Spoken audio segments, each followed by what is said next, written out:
Hi, everybody. Welcome to FNS Wrestling Podcast, episode 192.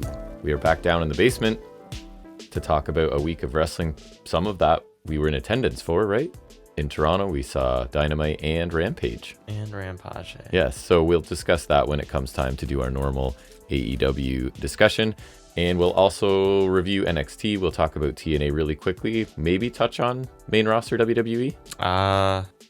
I haven't looked at anything yet, but I might look. I didn't watch any if I this really week. Want to. Ended my streak of watching a little bit of Raw every time. Such a good run. So yeah, like I said, we'll do TNA, which I missed last week because we recorded early because you were heading off to Comic-Con or getting together with all your friends at least, and then heading to Comic-Con. So I figured that would be the bulk of our banter here. So what would you like to share from your adventures? You ended up bringing back stuff, but not as much stuff as you... I got these two here. I got Logan Paul, Rollins, and Balor. Judgment Day Balor and Dusty Rollins. And then I got a few more. I got Michaels from the first chamber match and like the half-finished brown gear. I got Waller, and I got a Kevin Owens because, yeah. And before listeners, you think, what a spoiled brat. He works. This is all his money that he saves up to do this, and this is really your big expense of the year, this and the other one. FNS, but which tickets are already up for? I need to tell Mom. Before he sounds like a spoiled brat, which he still may be regardless of this fact. I might be. But, yeah, you spent all your own money on this, right? Not a drop I of didn't my even money. Spend all of it, which is the sad part. That's not sad, that's good. It makes me sad that I didn't do that. And so you had... basically someone would drop you off at the GO train, as we call it up here, and take you down to the city, and you guys met up with your uncle for we met him a meal on again. Mm-hmm. Seems to be a tradition. Seems to be the thing now. And you went somewhere new that was like a burger joint, but sort of like elevated or like really popular. Well, and so that's your uncle's thing, is every time you're down there, you guys go somewhere you haven't been. He doesn't do the and no repeats, right? Yeah. He wants to, and that's really cool. And he also doesn't do the big chains. When you live in the city, there's no reason to do any of those. You can find amazing places all over, right? So yeah, that's one thing we always check when we're in the city. We'll text him quick, like, we want to go to this place, should we go here? And he'll generally know. That's how we found that Korean barbecue place that I'm going to tonight, even. Of course, because we saw it and he was like, yep, it's awesome. And it is. I didn't get as much as usual because I got a few Star Wars figures. I did get probably in total 8 Funkos. I got the 5-pack. Another thing for you to collect. 5-pack of Bad Batch, and then I got Enoch and one of those Night Troopers from Ahsoka, so that I can complete that Thrawn set. Yep. And then what was last? Oh, I got Green Goblin from No Way Home. I don't even think I saw that. Willem Dafoe. Oh, maybe. Yeah, I know who it is, but I don't know if I saw that. I got that. And then I got an expensive glow stick because, that's what I need to. Which you can fire it up once. We got it in for video. We're on video again. Why not? This is my better one. I got one. It does look crazy on. I love the way it looks on the. Because we're running like a 37-inch monitor right in front of us to sort of, and that thing looks cool. And for the audio people, sorry, all you're hearing is a lightsaber engaging and disengaging, but no, it's nice. It is cool. Full disclosure, my first one was like 300, and this one was. That's why full disclosure. More than double. No, it was not good. No, it wasn't more than double. It was. Anyways, that's not something we need to discuss. That's ridiculous, but that's your money again, so do what you like. Anything else you wanted to discuss? Oh, well, there was the doubleheader for Bad Batch when we were missing. That's true. Which I really liked. They were, really good again. Strong season. You were saying maybe your favorite season. It's definitely the best season of the 3. I want to say that, but you know my memory, so I'd just be kind of I'd say we should rewatch it, but I don't know if you would. I might. I really want to get you to watch Clone Wars at some point, because it's just how many seasons of that? 7. That's a lot. That's a big one. Of them's... We could chip away. I would say the last 2 seasons of that show are like combined a season's worth, because the 6th season was when they got canceled the first time, so it was only 13, and then last season's 12. So combined, that's a normal season. Right. So there's that. Anyways, that's good. But yeah, Bad Batch has been really good. It was a doubleheader. I liked it because more Crosshair. Crosshair's been. You only missed 1 episode so far. And what did I remember going? That was a really good scene right there to end. Was that the second one? Oh, with Wolf and Rex, yeah, because it was really cool. Because there's that whole Clone Rebellion thing going on. Sorry, there's timestamps, people. You can skip ahead. Yeah, they got those nameless operatives, I guess they call them, the Clone X. Oh, they're cool. After them, those are really cool. Really cool.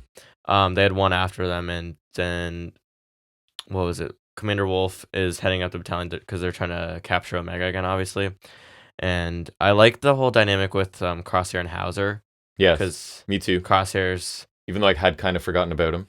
Yeah. You have to fill me in. I could never watch these shows alone. Yeah, You because have to like fill me in. I just like that. I don't know, he's not getting away with everything because obviously Crosshair, there was the issues with Hunter in the 5th episode, which I liked, and there's this stuff with Hauser. And then, yeah, the last scene was Wolf kind of realizing it was Rex because Rex was supposedly dead from the end of Clone Wars. Right. From his Order 66, but obviously he faked it. Mm-hmm. And that was really cool because I liked it because I feel like a lot of the point it's either been clones will defect completely or it's like they're uber loyal, kind of like yes. He's sort of in was. between. And Wolf is like, he's still loyal because I get that they'd want to be soldiers because they were created for the war that was all kind of pointless. Mm-hmm. And so I like that he kind of let them go and then, but still wasn't with them kind of deal. Yeah. And I saw at some point it might be an issue with the commandos because he had some commandos in his little group there and they're the ones that are like pretty loyal because they're on the secret Tantus. So. Mm-hmm. And there was the episode this past week, which I don't think you watched yet, which was kind of filler. Probably my second least favorite, but it was still I didn't watch it yet. productive. Yeah. I think in some ways, and I'm hoping that Crosshair gets his hand back. Oh yeah, to he's normal, losing control of his hand. It bothers me. And he's a sniper and his hand's He's not my reliable. boy. I love Crosshair. Yeah, you do. He's my boy. Anything else you wanted to discuss? No, I think that was pretty much it. And That's good. yeah, I don't think there's much else. We'll talk about our experience at AEW. Yeah, we're gonna kind of sprinkle in Dynamite stuff as it comes up. I feel like it just makes more sense. I think so. Organically comes up. Yeah, or like if there's anything else we can like probably mention at the beginning. Yeah. Something like that. And you were noticing my beautiful microphone? By beautiful, I mean not beautiful. Looks it's weird. a weird looking, I collect them. It's a weird people, looking contraption. regular listeners. I feel like that's not what someone would envision. No, it's with not an attractive mic, but I think it sounds, it's my favorite used purchase ever. If you say so. And it sounds good. If that's what you tell me. This was $40 with all kinds of accessories and craziness. And it's pretty ugly. It's a chunky boy, but it sounds great. Mm-hmm. I think, I don't know. Sound is subjective. But anyways, let's get into talking about some wrestling. Our first segment will be the same as the previous 191 weeks, and that's taking a look at some of the week's wrestling news and rumors.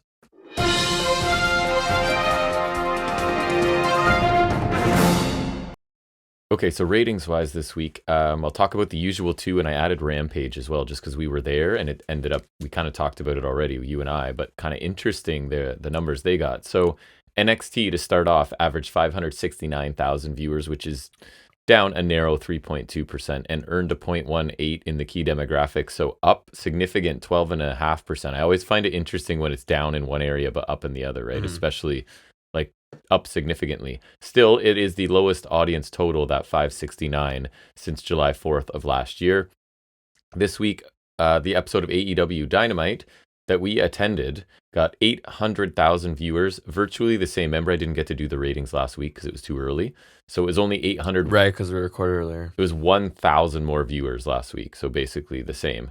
Earned a 0.27 in the key demo, which was exactly the same as the previous week. And yeah, I just didn't get around to those last week. So there are both. Now, Rampage, since we were there, and it was kind of a different day and time too, right? So it's sort of interesting. It's weird because it's probably a worse time considering it would have... Wait, no, it would have been the same time, right? This where it started at 10. I was thinking it started at 11. No, they were trying to avoid competition with March Madness, which makes sense. As someone watching it's a lot of like March if Madness. you're watching Dynamite already, you should get Rampage. Right. I don't know if that happened in Canada. I still didn't check. I didn't get to the end. I watched some of the televised Dynamite we were at, but not all of it. Anyways. I watched one segment because I needed to understand it. Yeah. Oh, right. I did too. Or did I? You did. I think you told me. I think I did. So you're going to at least. Rampage got 541,000 viewers. So again, NXT was 569. So not much different. It almost beat out NXT. With a 0.18 in the key demo, which was the exact same, which is what they claim matters more. So the same rating as NXT in the demo. So that is pretty interesting. And at a worse time slot than NXT. So it's funny, and so the comparison of time slots, I don't know if it matters, or just probably the biggest thing is just the lead in from Dynamite, right? Gets you those people just stay. That's what I was They're like, oh, it's only another hour, I'll just keep watching. So the average for Friday night Rampage is 371,000. Right, because that's like you're going out of your way at 10 to watch. Right. Rampage. So that's 170,000 viewer increase. So I saw some like clickbait headline member that was like, Tony Khan thinking about going after seeing the ratings? Tony Khan thinking about 3-hour Dynamite? No. You are. Tony Khan is not thinking about that. I'd watch it still, but like, I'd be mad. I honestly think it would affect my enjoyment every week. It would, because it'd be just a drag. And it feels even like... It'd be a lot harder to hit, like, the range they usually hit with Dynamite, because usually they rate pretty well for us. I feel like it'd be... When you have another hour of things, it would be a lot harder to hit that range every time. I would say the only benefit for a 3-hour would be that they would have no excuse to not feature more...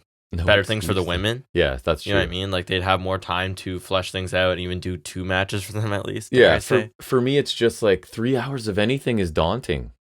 For me, it's not even like... I don't do movies that are 3 hours. 3-hour movies, because for me, it's like... Only Tarantino. A movie, you can choose when to watch it, and it's not like... Because Raw's every week. I'm not watching a 3-hour movie every week. That's what Dynamite would be. Exactly. That's what I'm saying. Because, like, with a 3-hour movie, the couples I've seen are that last Batman movie, which I think is amazing, and Endgame, which is, like, a big thing. I think Endgame's fine. Yeah. I think it gets more romanticized for the big crossover aspect, but I think the Batman, the one with Pattinson, is a great movie.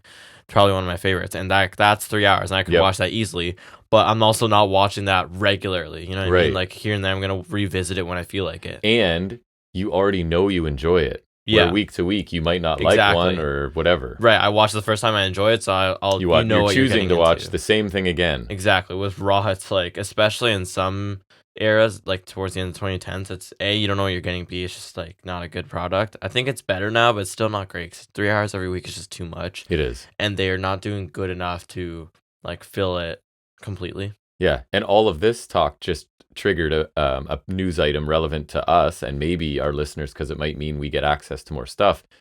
Is I just randomly checked the WWE network to be like, they have to know that these problems exist in Canada. If you're a listener, you know I complain a lot about not being really able to use the network other than for pay-per-views on with our cable package. Yeah, the cable channel works. Any of the on-demand on the app or anything does not work for me, so they did fix it so I can watch, and I logged you in on your phone. Mine, when I have my VPN on, it logged me out because I can't have a VPN on when I'm using it. So right. It only logged me out because of that. I haven't used it yet. So I can actually watch. I was watching. I'll try it after this. Some ECW, some WCW. It's just I watched an old NXT. I'll start watching NXT because that fizzled out, I guess. Well, the good goal. Now we could because in our defense, it wasn't working because of the network. So technically, we could make a go at it now. We tried and finding. I still have the document.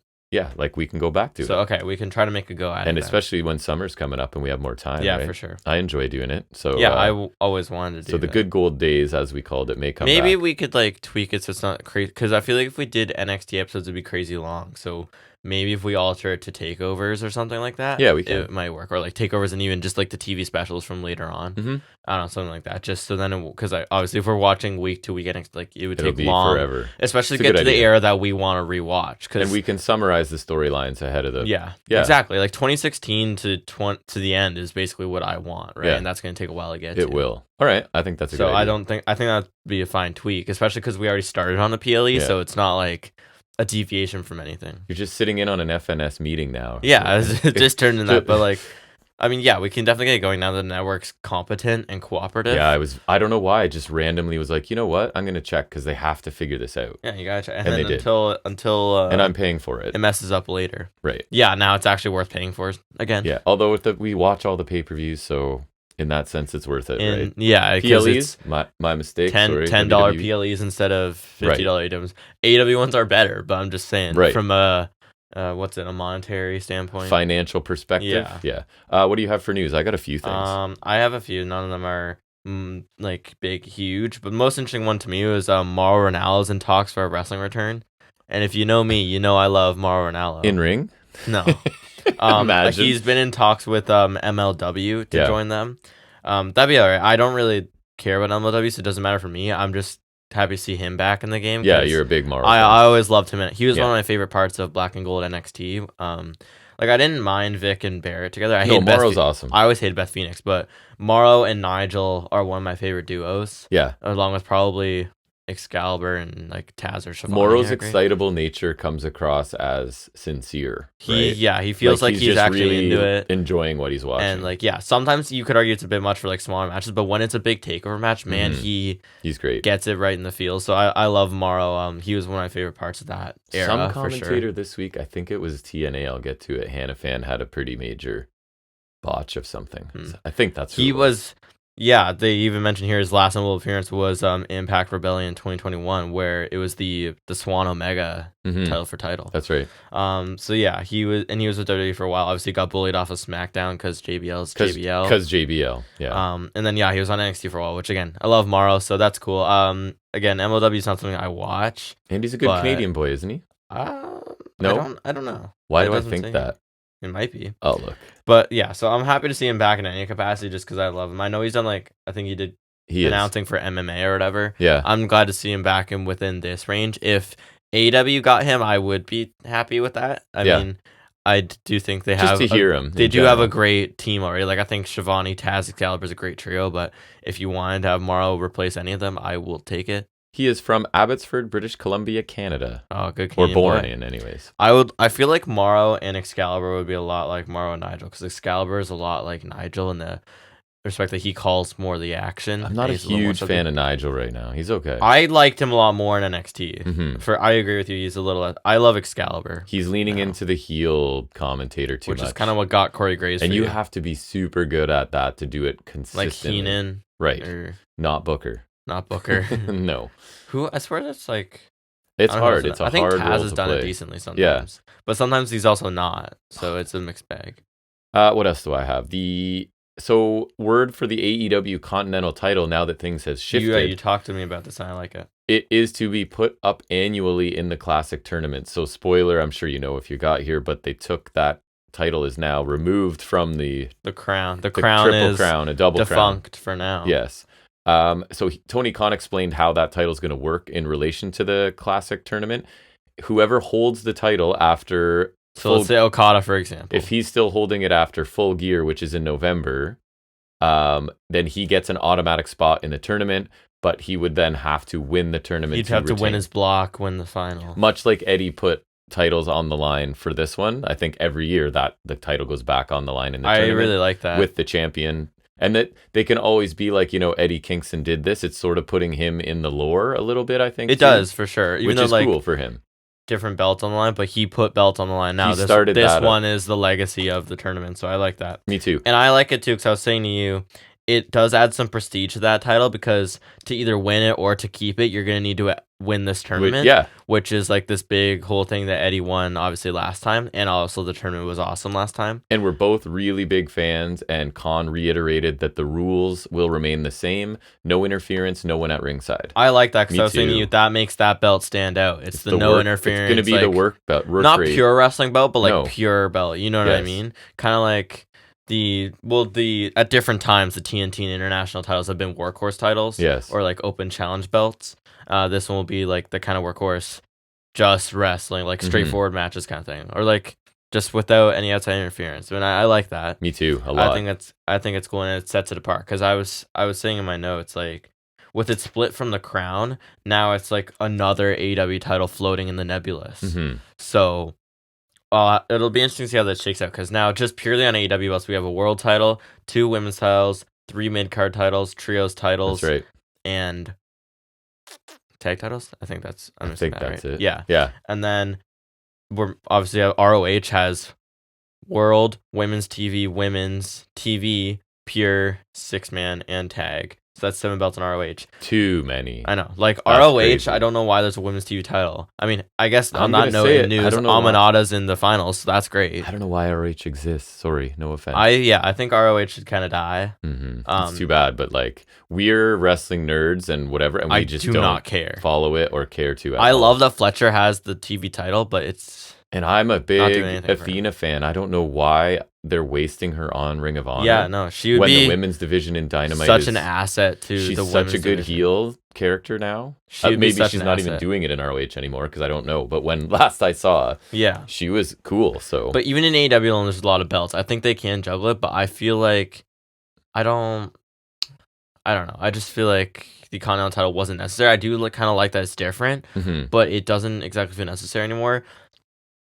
And just the name with the international title, it's like you got to pick one. I'd be okay if the TNT just disappeared, to be honest. I was thinking that too, but then to me, the international title and the Continental title are too similar in name and concept. Yeah, like, that's what's true. the real difference? To me, Well, the rule difference. Yeah. It's almost like a different division. I would like the TNT title to be the one that stays, and you pick between the Continental and International, and you can make the International like the Continental, because the TNT title acts as like a TV title, which I think is all right.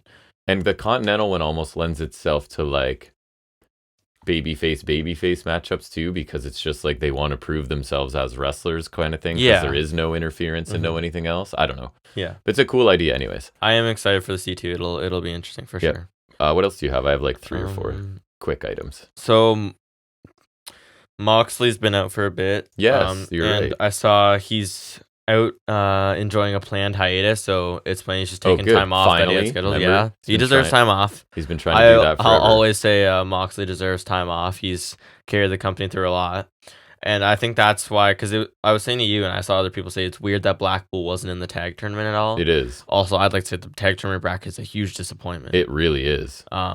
I don't like from allegedly Tony saying like every tag team in the whole company being in a huge tournament, or not saying, but that being the thought, to like what we get is it's really weak. It's like disappointing. There's a mostly bracket, and then there's 2 matches like to get into the bracket, which is weird. Yes. Which Best Friends got in the infantry beat rather than just extending the bracket.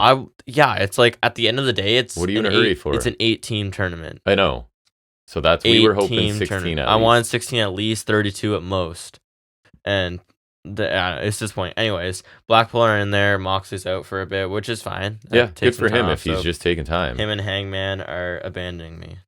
Yeah, from the world of WWE, apparently, I think it's Meltzer, superstars feel that the Vince McMahon era of double standards is back with The Rock, and this stems from, I haven't seen them, but apparently he's been openly swearing in promos. Yeah, the one line's funny. It's like, off is the direction you can F, which nice. I think is funny.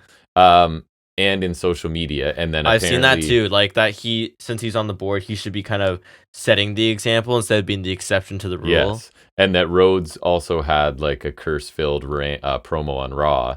So Meltzer's saying that one person noted there was a feeling the end of the Vince McMahon double standard for his handpicked stars and for everyone else was over. And then The Rock shows up and it's exactly the same. And that basically his promos are completely scripted so that networks kind of know, you know what I mean? They can know where to censor things. But there's the feeling that like, and I think it's probably right, no other performer would be allowed to do this, right? So it kind of sucks for everybody else if this super mega star, and it works. I was listening to another wrestling podcast, and the one host was talking about his 74-year-old mother wanting to watch Raw because she knows who The Rock is, to see The Rock. Right, and so The Rock is on because of the gravity of The Rock, the fact that he's on the board or whatever now too, right? He can just do whatever he wants, basically. Yeah, I don't love it. I hope he's not around any longer after Mania, if only for the Roman match. That's all we need. Because I see no purpose in him really. I am sort of curious to see him in ring, because he is so humongous now and removed from professional wrestling that I don't know how well it's going to go. I can't see him having a lot of I don't think it'll be flexibility and great. range of motion on anything with that size. I feel like he could injure himself as easily as Punk does. Hey, listen, you could get, how do I say this delicately? Sometimes some of the people who attain their massive size through some nefarious means tend to snap some hamstrings and stuff, so he could be quad, a quad. Sorry, he could be a quad tear candidate. I see who you're referencing. Yeah, I can see that, but he definitely people. Nash. No, well, yeah, he maybe him too. A couple times. Vince. Oh yeah, Trips. Yeah. I was thinking Trips for sure. Both but of them. One thing is, Rock does benefit from getting very popular off of a limited moveset. He did, yeah. Or somewhat limited, at least. That's true. Like, it's not like never been accused of being a ring general. It's not like he's got to come in and hit destroyers and stuff, exactly. Right? It's not like the people's Shawn elbow Michaels is not an elaborate. Yeah, it's not like Shawn Michaels. If he was all roided up and immobile, then Shawn Michaels would be noticeably different. But correct. It's Rock. So. Allegedly roided up. it'll still be something. It'll still be something. Yeah. It's interesting. I don't know. Yeah. Sticky. Oh, sorry, it's your turn. I was going to say I had a segue, and it's not my turn. All right, go ahead. All right. Speaking of sticking with WWE, they have announced the return of the Slammies. Are you excited? Nope. And it's the same format where I don't like it because it's like a half year kind of thing. And it's fan like, voting. Well, it's like a year. I think their years viewed between It Mania is. to Mania, which It I is. don't like. It's weird. That is their season. It just makes it harder to grasp in your mind. It does. You know what I mean? Just and like, to place where things were. Because it's like, I think for something of the year, there is including 2024 dates. And I'm just like, when I'm thinking of the year, I'm thinking either last year or like you do half year awards for this year. I don't know. You know what I mean? It's just, it's weird. So really, people should just go listen to our best of and worst of. Yes, that's because we which do is it the already right way. there. Which they're both out now. They are both out now. So this will take place on the second night of Mania, April 7th, available on YouTube and whatever other social media and streaming accounts WWE has, and people can attend live. Lucky them. No thank you. Because that's no what thanks. I was thinking Mm-hmm. when I heard the same as Rebecca. I was like, let me go, please. Yeah. What else do you have? Last one, Motor City Machine Guns TNA contracts are up I saw soon. that. They're yet to resign.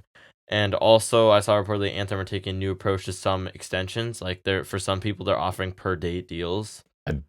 I don't know where else the Guns would go. Japan? Opposed to full extensions. AEW, no room. Sorry. No, I feel like WWE AEW, would they made never. the appearance once, and you could have them like WWE. I could maybe see, but I can't. It's not super likely. They've had 25 years or whatever to sign those guys, and they didn't want to. That's Why true. would they want to now? That's true. Unless they want, like, I think Shelly trains people.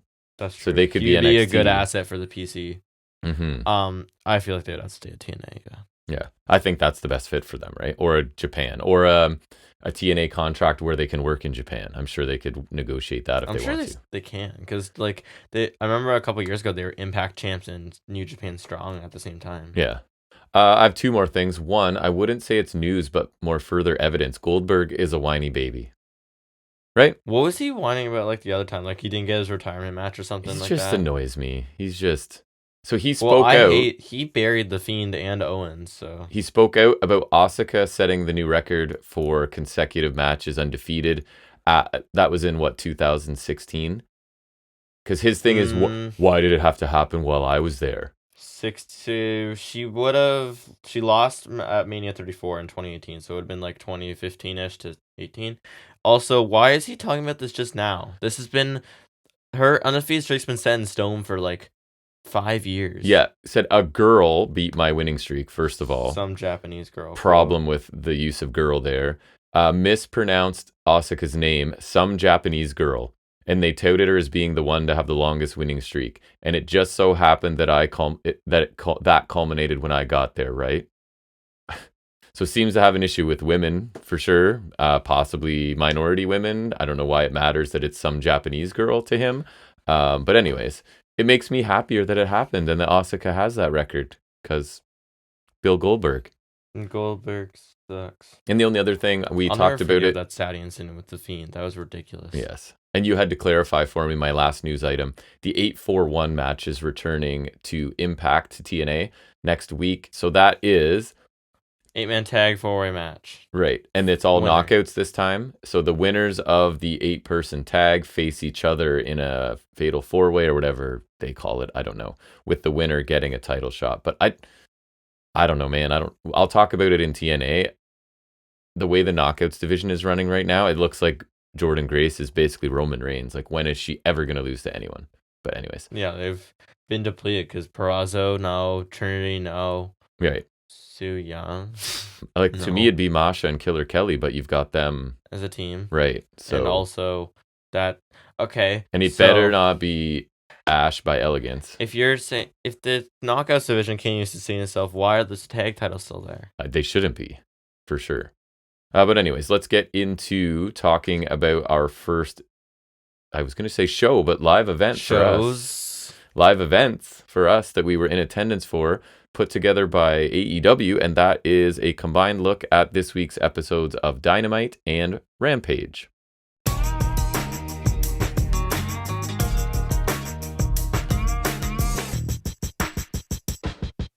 All right, tell me about, refresh my memory on where this week's Dynamite. I like this set, because like it was this obviously the new set that we have now, but because I remember when we went last time, they were still using like the original set with the original tunnels and whatever, and I don't think they had enough room in Coca-Cola to do the double screen and then the tunnels and the screen in the middle. So they had like a slightly smaller version with one Titantron in the tunnels. So this stage was able to they did like the usual set and everything, so that was nice. It looked good. It's in a hockey arena that is I think that's the Marlies, which is for non-hockey fans, the Toronto Maple Leafs farm team. It'd be like AAA baseball sort of thing. So a good-sized arena that was full, basically full, right? And I told you when I was watching on TV. I thought, even like the side with the hard cam was decently full, because usually that's the side that they care less about because you won't see it. So while you were at work, I was texting you that I was watching it, and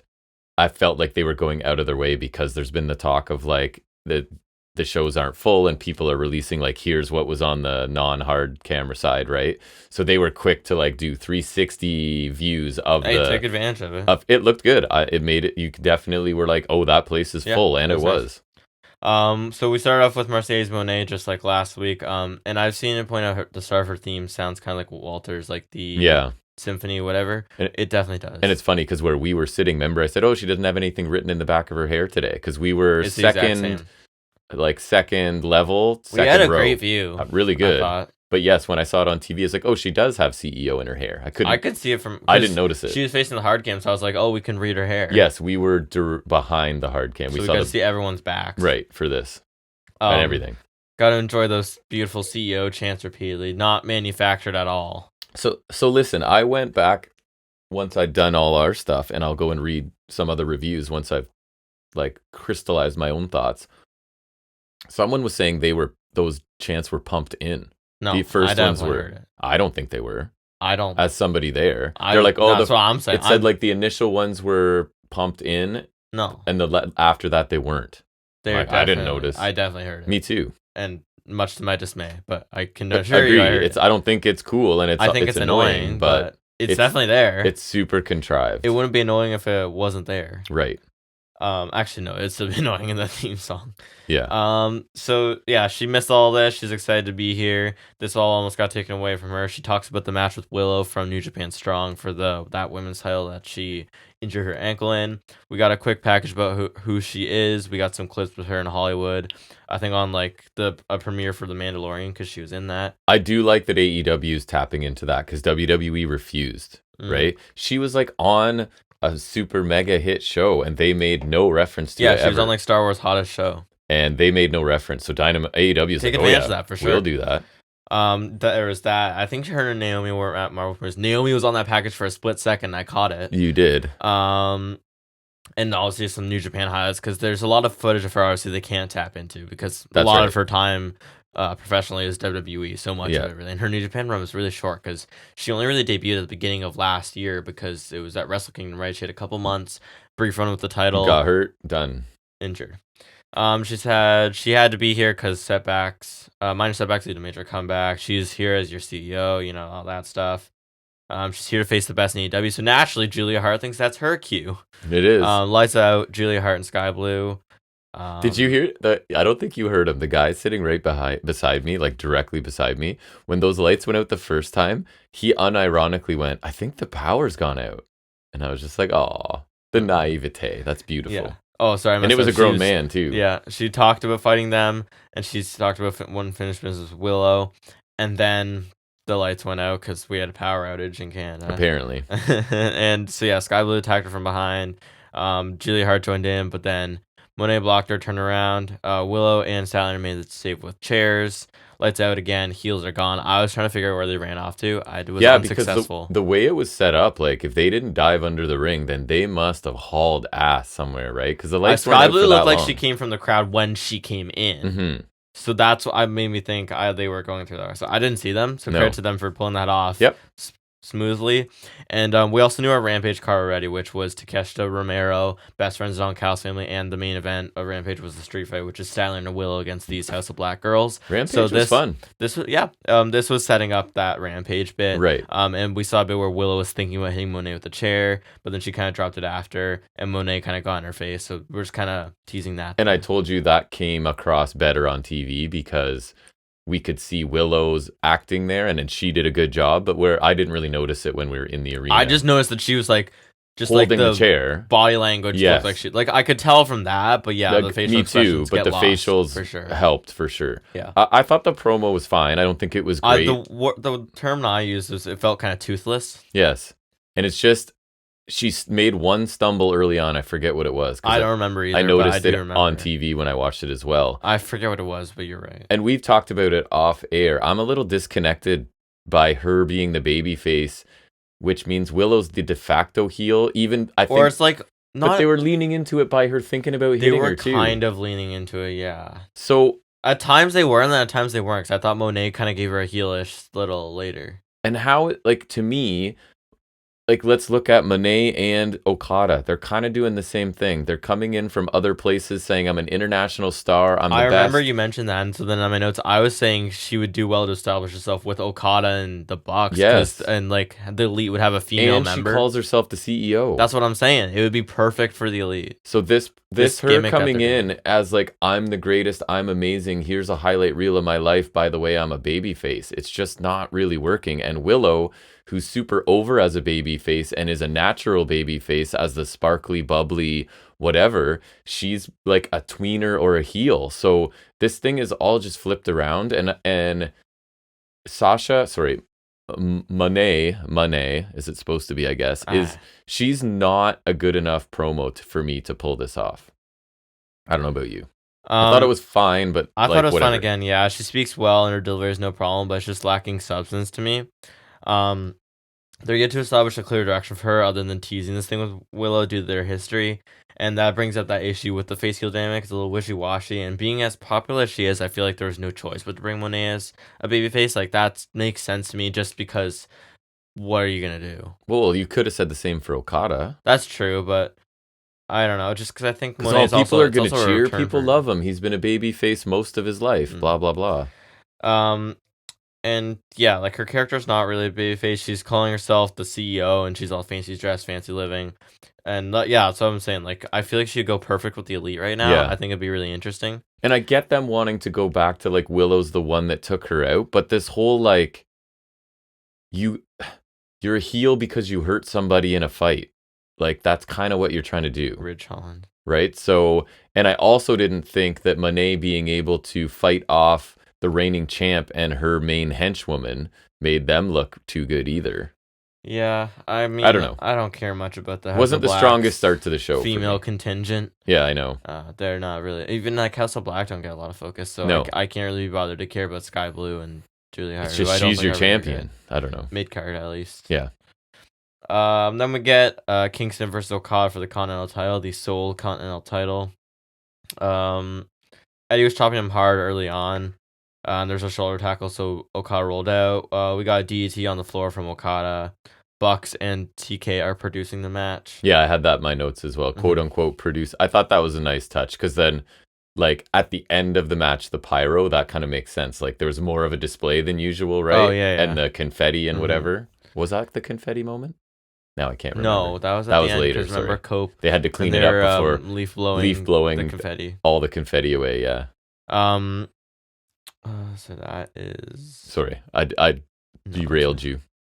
It was just TJ was talking about the venue difference. Oh, was he there? Probably. He's a Canadian. I don't think so. No, doesn't sound like it. I mean, I don't know when he's taking notes then, but true. Like John Pollock of Post Wrestling, he does it in the show. More chops and overhead suplex. STO from Eddie, German suplex and a sliding elbow for 2. The machine gun chops from Eddie. Okada with the picture perfect drop kick. He does that like kind of arid crash neck breaker thing over his knee. I like that. That's cool. Eddie with the Hurricane for a 2 count. The strike exchange. Rainmaker is ducked. Eddie gets He got his like forearms up to block it. He did. Okada charged. Eddie got a boot up, and he hit a big clothesline. Eye gouge. Enziguri from Eddie. Okada came back with the power slam, and then he hit the Rainmaker for the surprisingly like just kind of wind came in nowhere almost. A little bit, yeah. Or like anticlimactic is the word. And I think what they were trying to do was it was a head and neck targeting by Okada, and that the Rainmaker was enough. It wasn't crazy long. It was 15 minutes, and then also after Pac came down, stared at him, and then he went back. Yep. He pulled a Lacey Evans. I thought this match was good. Like, I enjoyed it. I don't think it was great.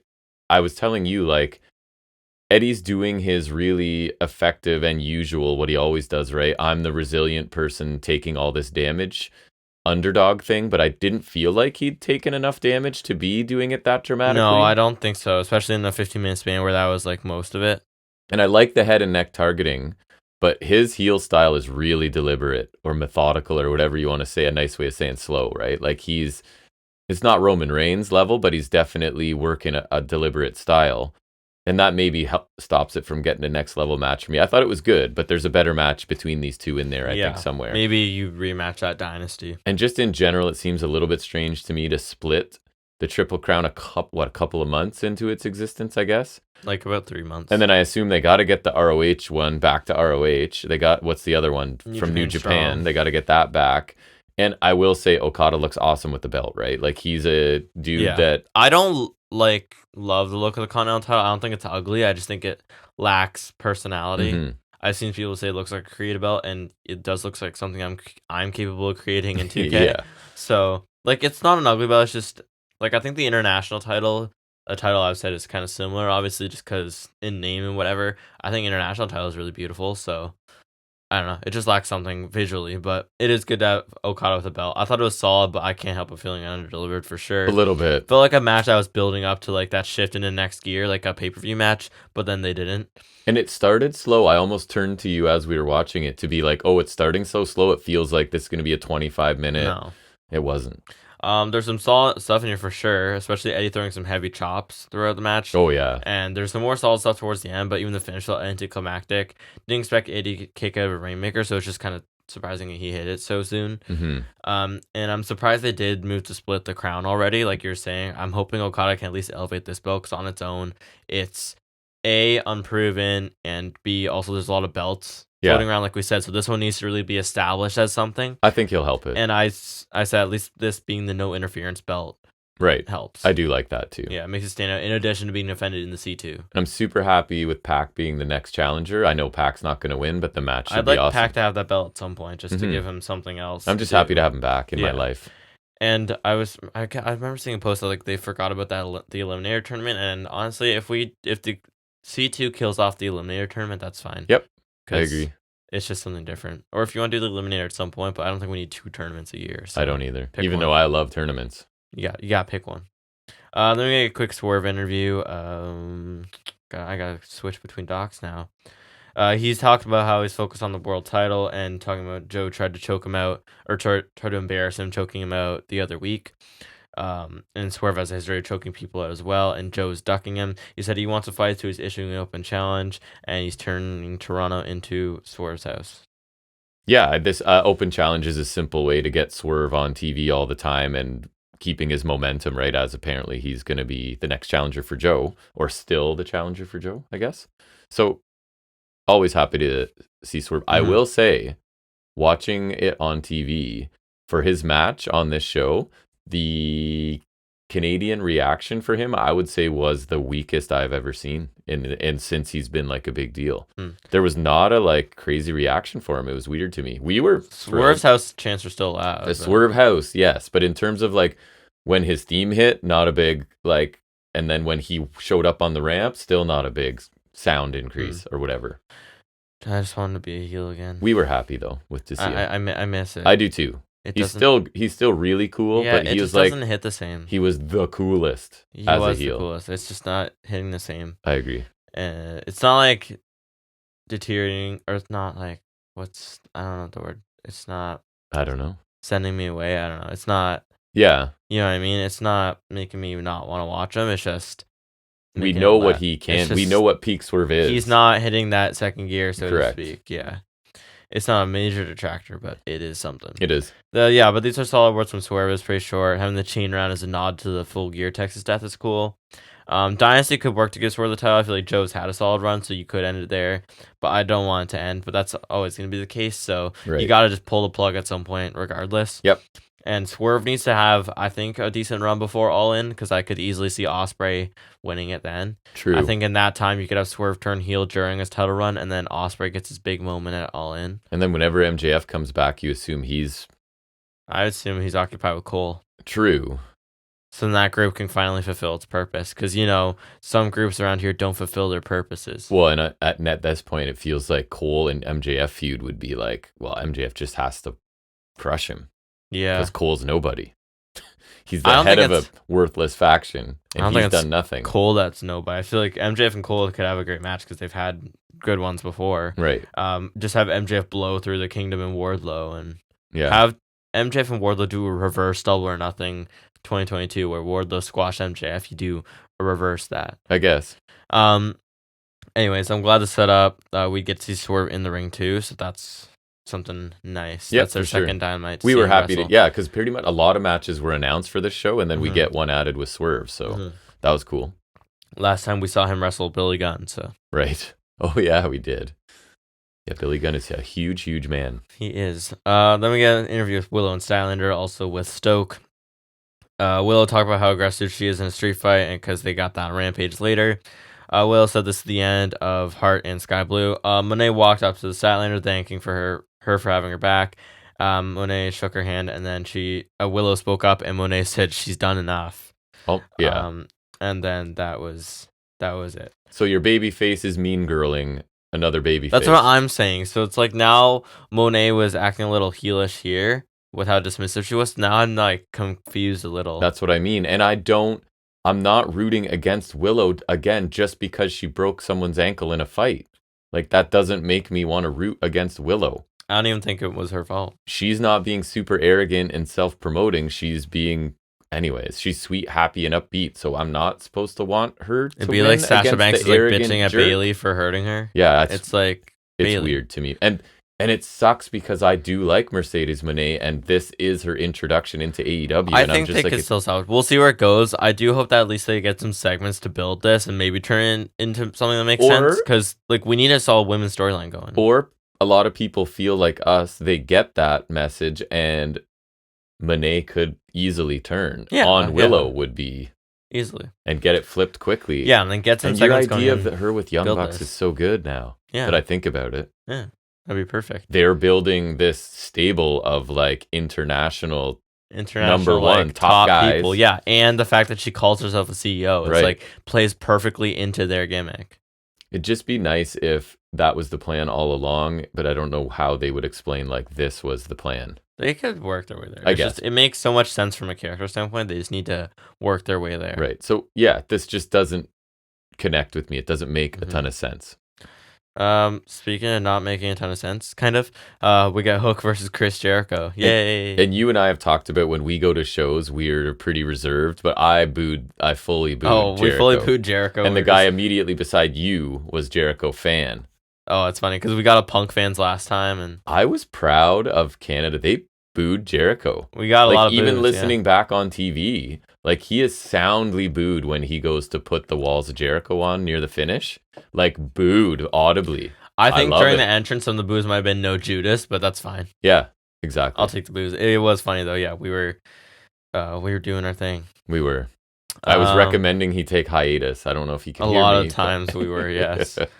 I thought it's funny. TJ mentions big age difference since Jericho's about 30 years older than Hook, which is actually it shows. If you were to show someone watch this match and go and even cover their faces or whatever, be like, yeah, this guy's moving half the speed of the other guy. What's your projected age difference? And he can't even. Anyways, I'll talk about Jericho's limitations a little bit. I don't know. There was an overhead suplex from Hook, some body shots. There's a lot of German suplexes over and over and over. It's Cena Lesnar with Hook as Lesnar, Jericho as Cena, almost. It's Hook. It's not Lesnar Cena on half speed, and with half size Hook, so the throws aren't nearly as impressive. Yeah, there's a lot of that's those. The idea.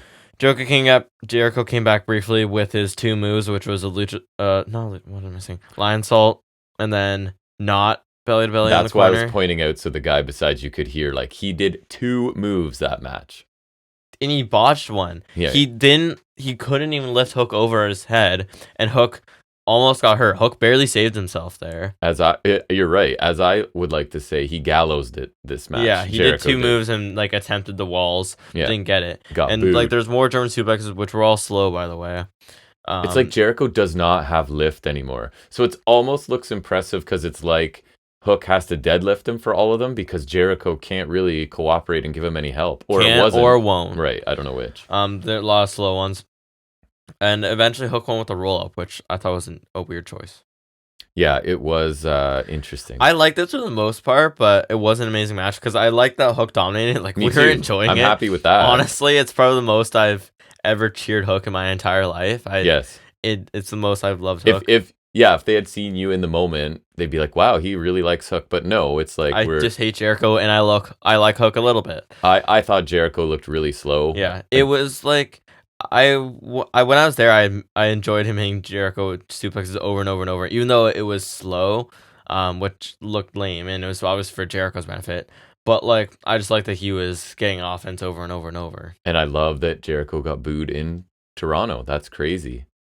And just to pile on Jericho, I guess my opinion of him is so low at this point that like, even storyline wise, Hook dominating him is not super impressive. Like, if it's supposed to be like, oh my God, Hook dominated Jericho, he's like, well, he should have, because Jericho's not good, right? So I don't think this match had the desired effect. Like, cool, Hook beat the crap out of him, but it's Jericho, so he should. Yeah, like, and Hook didn't do much outside of the German suplexes either, but like, he did better than Jericho. And at least he did some action moves because Jericho did 2, and he botched one of them, and Hook barely saved himself.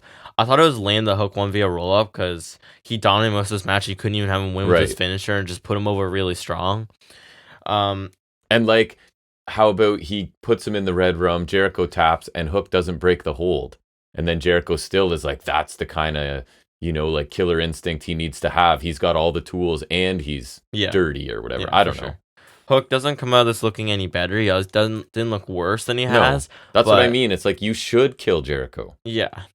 He doesn't really gain much here. I don't think so. What a surprise. Next we get Adam Cole promo. He's angry because Wardlow failed last week.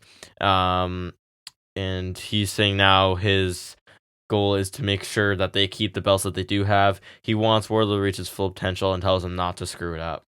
And the only part I thought that really mattered here was Cole made the little slip again where he referred to it as like his title or whatever. Champion. I like that. However he did it. I like this more than last week. The problem is, like, they've done this with Wardlow. We've talked about this. That's what I was saying, is that it felt a lot like what MJF was doing. Not even like before, where it was kind of like, oh, he's kind of doing the same thing. But like this, like him getting mad at Wardlow here reminded me a lot of MJF. And like, if you win the title, is maybe that the point that they're similar like that? But like, I don't think it's that deep. And even if it is, then Wardlow's the dumbest human ever. I don't care about to fall for it twice, right? Anyways, there's not a lot of interest in this angle for me. I'm more so just happy with this that Wardlow's on thin ice because I don't really want him doing anything prominent. But if I was him, I don't think he can kick to this group as a consequence. Right. And I'm hoping that Roddy loses the international title to someone better because no offense to Roddy, but if you're in this group, Roddy. I don't want you with anything that I care about. And fair. I do like that belt. So you've just 180'd on this group. You tried hard, but it's undeniably not working. But it's not working. Yeah. This and Bang Bang Scissor Gang, which that's different because I never wanted that. Even though you bought that shirt at the show. I think the shirt's funny though. Yeah. To be fair, it wasn't your first choice. It wasn't. Bruv was your first choice. I would have gone both, actually. The Bruv shirt was good. The Bruv shirt's nice. Again, the merchandise is pretty slim. AEW needs to step up their game. It was better. But we were late getting there, too. We didn't get there till Rampage. I didn't get a rock card juice board. No, they did have cardboard cutouts of juice. I wanted that. But like, I hope Roddy loses his title to someone better. Then Wardlow takes the heat for that, and this group dies a merciful death. And then how about Cole sits out the rest of his injury, and then he comes back with Roddy and Kyle O'Reilly as his faction, and just anyone but OGK and Wardlow, actually. What's Cole's return time? Do you remember? Me either. Just banish OGK to ROH. Maybe I'll quickly look it up while you're doing the next thing. All right. Then we get a Jericho interview. He likes what he saw from Hook. Blah blah blah. Proposition next week. Blah blah blah. So Jericho gave a seal of approval. So Hook must be a made man now. Woohoo. Yes. This was lame. He definitely thinks he gave Hook the rub here. I disagree. My joke in the moment, I think I said it there, is that like the proposition for Hook was a 6-month angle where Hook emerges at best no better off. Yeah. Right? Basically. Hook didn't come out looking worse this week, but he didn't look any better than usual. Or for that matter, anywhere close to as good as Joe made him look. Joe made him look like $1 million. Yeah, right. And by beating him. By beating him. Yeah, no, Joe did more for him. You're right. Beating him than Jericho did letting him win. I agree. I think Joe is a guy who's elevated some people and definitely not Jericho or Darby. Darby Allin even elevates. Well, the big difference is Joe is a super believable badass and if you can like hang with him, you're good. Whereas Jericho's a 50-year-old bag of sand, so of course you should beat him. Jericho look worse this week for sure. Jericho having a proposition for Hook next week concerns me because that means this isn't over. And the nightmare goes one of two ways. It's either an extended Lion Hook run or Jericho turns heel again and forms a boring Dragon faction again. And one that would 100% include Sammy Guevara. Right, of course he has to. He's just drifting around after his suspension. Until Jericho finds another faction. Yeah, exactly. So, I mean, we're down on Jericho, people. If you didn't know that, he won my worst wrestler of 2023. We're out on Jericho. Front runner now. We are out on Jericho. Jericho. There were times, like, I think 2022, I was still like, he's still doing something. Yeah, you and I were both like, you know what? He went from really out of shape to in shape and having some decent matches, and now I think, like, it's just time. Has caught up to him. For sure. Will Ospreay is out next to speak in the ring. He's just great. The energy he just comes like hopping out of the tunnel. He's really good. He's just got so much energy about him. He does. He's just amazing. The entrance feels big time. The Ospreay chant live again. That feels organic to me. Yes, it's like piped in the theme, but it's been there for years and it's not like always been a thing. I think for the crowds to chant it. I think it kind of came up in New Japan recently. Because it comes like midway or 2/3 through the song, it feels a little. It's not like the CEO is starting like at the beginning. Immediate and it's like first syllable. It feels like it's pumped in my face, then you stop for a bit to like get some lyrics in or whatever, and then it's pumped back in my face. Whereas Ospreay's, I feel like you actually have to kind of know where, kind of like the boom in Cole's. You gotta wait for it. That's part of what was so cool about it, because it's like a little in. If you brought someone who'd never been to wrestling before, they're not going to know when to do it. Well, the CEO thing, you hear it like 3 times right away, and you can pick it up immediately. So yeah, I like the Ospreay chance. It just feels cool, and I like how he like points all around. It's just, they do a really good job presenting him, and I really enjoy it. He is the complete package. I'm loving everything about Ospreay right now. And I even like the way he started with, he said last time he was in Toronto, he was a naughty boy. He was, he acknowledged, and he was talking about, and he apologized for, he like wiped for his butt Door with the flag and stuff. Yeah, right? and picked his nose with it. So I like that, like, because obviously he's a babyface now, but I like that that's still acknowledged. And it's kind of like, hey, I'm a babyface now, wink, but without exposing the business. Yeah, right? so I like it. Was funny. It was a nice nod to that. And he said he needs some maple syrup, so we got that. Got a syrup chant. Yeah, that was interesting. He created Danielson for his great match with Shibata on Collision. We said Danielson spoke about how he was grateful to be in the ring with them, but he couldn't walk in Brian's shoes. And I said right away, because they're too small, and that's actually where it went. Ospreay was, he said he couldn't fit in Brian's shoes because they're too small. I felt so smart for a second. He said in Japan he elevated professional wrestling and bragging on the titles he won there. And I also like that he said like that's where Danielson wanted to succeed, Correct, but he didn't. But did not. I thought that was a cool thing to point out.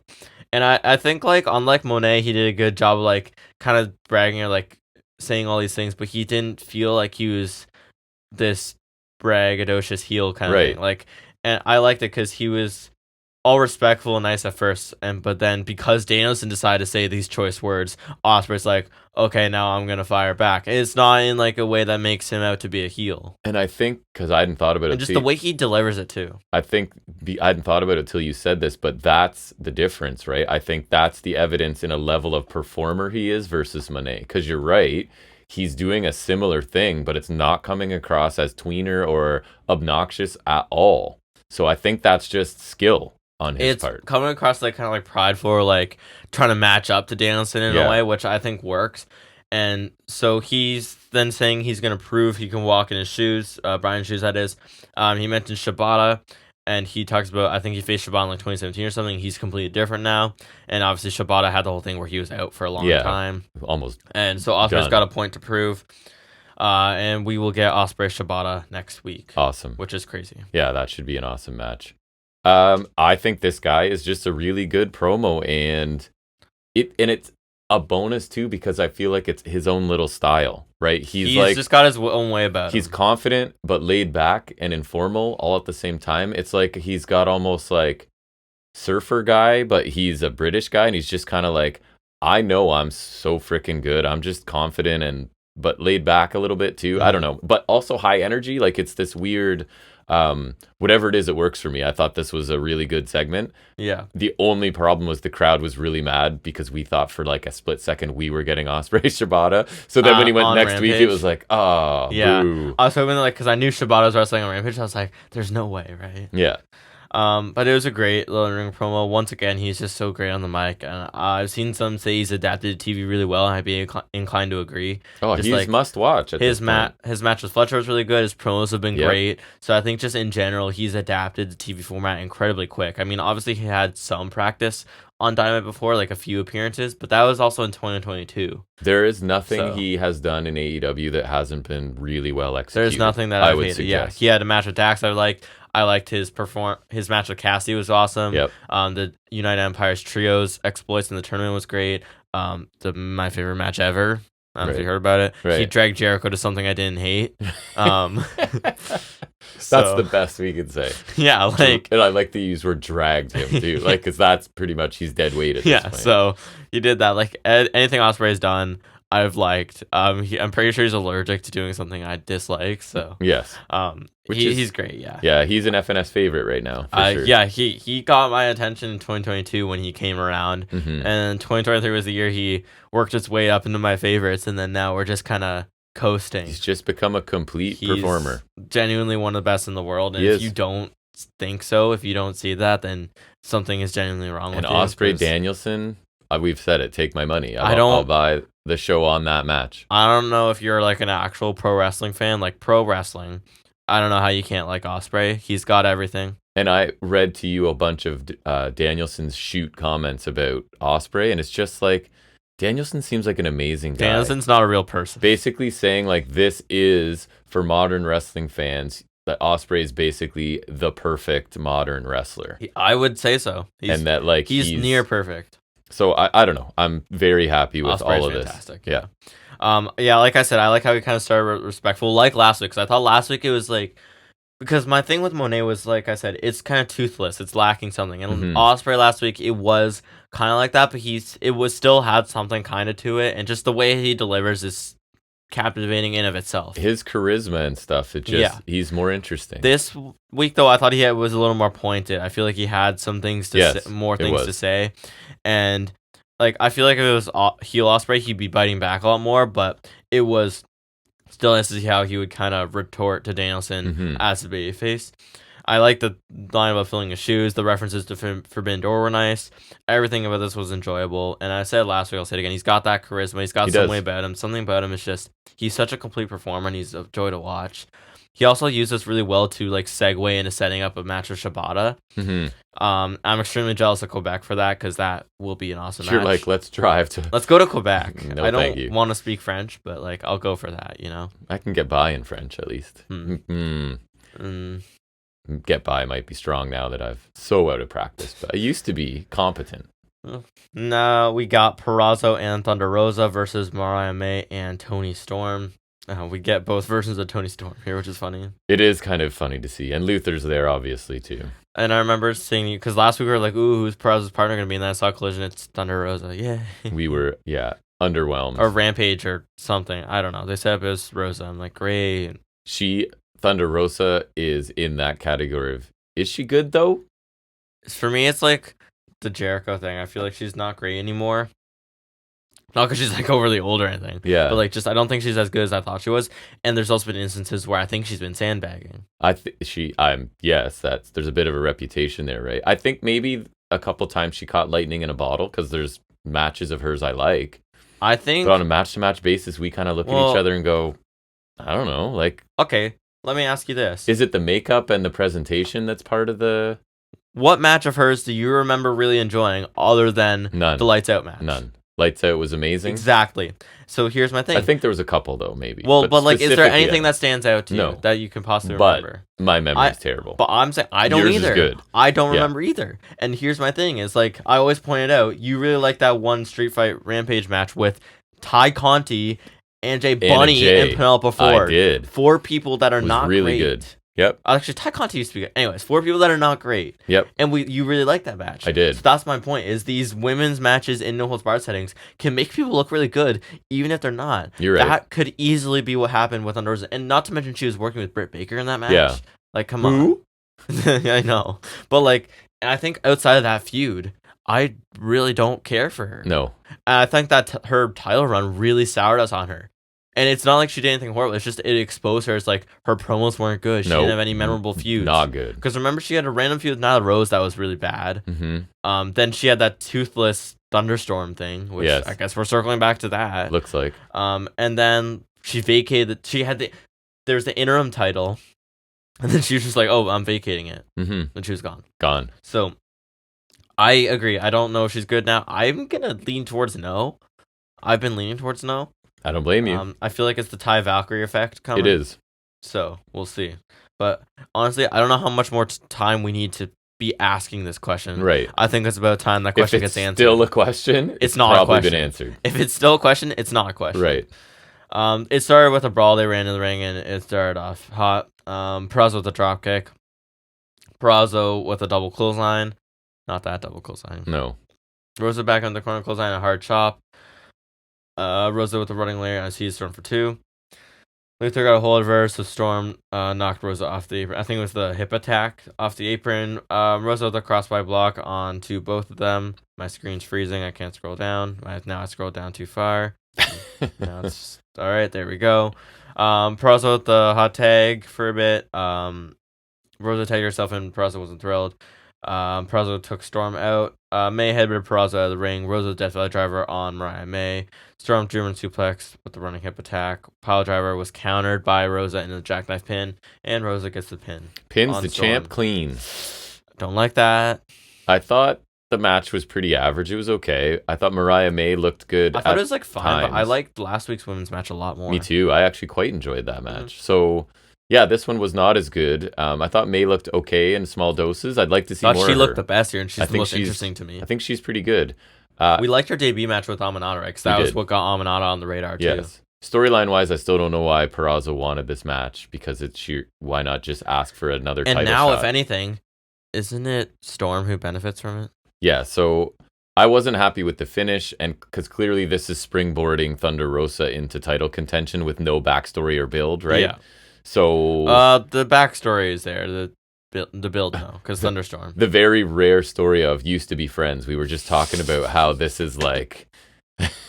What were we just talking about that with? It was Dana Brooke and Xia Brookside. Yeah, they're going that route. Also, Storm and Peraza just did that? Was Dana Brooke in UK? Did NXT she do a stint in UK? No, right? No. So where's this coming from? I don't know. But like, Peraza and Storm just did that. Storm's last feud, they just did They're that. all in the writer's room. Storm I got a great idea. Guess what? Last year, Storm and Hater did that. Yeah. Like, I know. How many friends does Storm have? All the friends. At least, like, I guess with Storm and Rosa, it's something we watched play out on TV. Yeah. Even though I didn't like it. Yeah. So I thought this was fine. It was fine. Yeah, not a super memorable match. Not bad, but not as good as last week's women's match, which we actually liked. It was like a highlight. I thought Peraza was solid. Rosa was fine at best. I'd say May looked the best. She had a couple of things. I really like the way she does her dropkick. It looks she really tries to get power on it. She looks like she's aggressive, which I like. Yeah, I'd like to see more of her in like too. a solo outing. I think she was solid here, but even still, I liked her a lot more in her debut match with Amanada. And she's tangled up in an unserious gimmick, right? Yeah, even though I do find it amusing, she looks just like Toni I do Storm. like that, but like Toni Storm herself, this gimmick can only last so long. Right.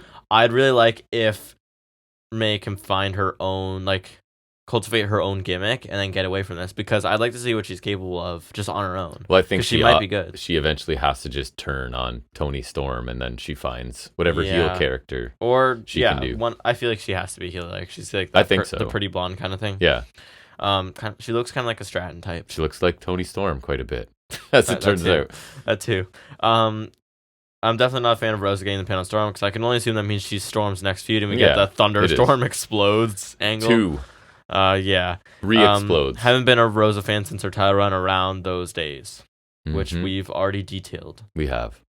Swerve's House Open Challenge, and we get the Butcher. I like Butcher. Butcher's interesting. He just has a cool look. They just need to do something with him. They do. And I don't know if he's amazing in the ring, but he's a good enough big guy. I feel like Butcher and Blade should have been in the tag tournament. That could have been. For sure they could be. Both of them are totally... Like, Blade is just kind of non-charisma and whatever, but he's good in the ring, I think. And Butcher's kind of cool. And Butcher's just cool, yeah. The tournament is just such a disappointment to me. It is. I had such promise. Me too. After love tag teams, love tournaments. How could they go wrong? By not doing it.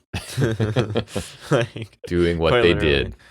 Swerve headbutt him to start the match, snapmare, and the uppercut to the back from the middle rope. But wait, this is where I need your help, because we did not... Callis came out first, didn't he? No, it was after. Oh, sorry, go ahead. Don't worry.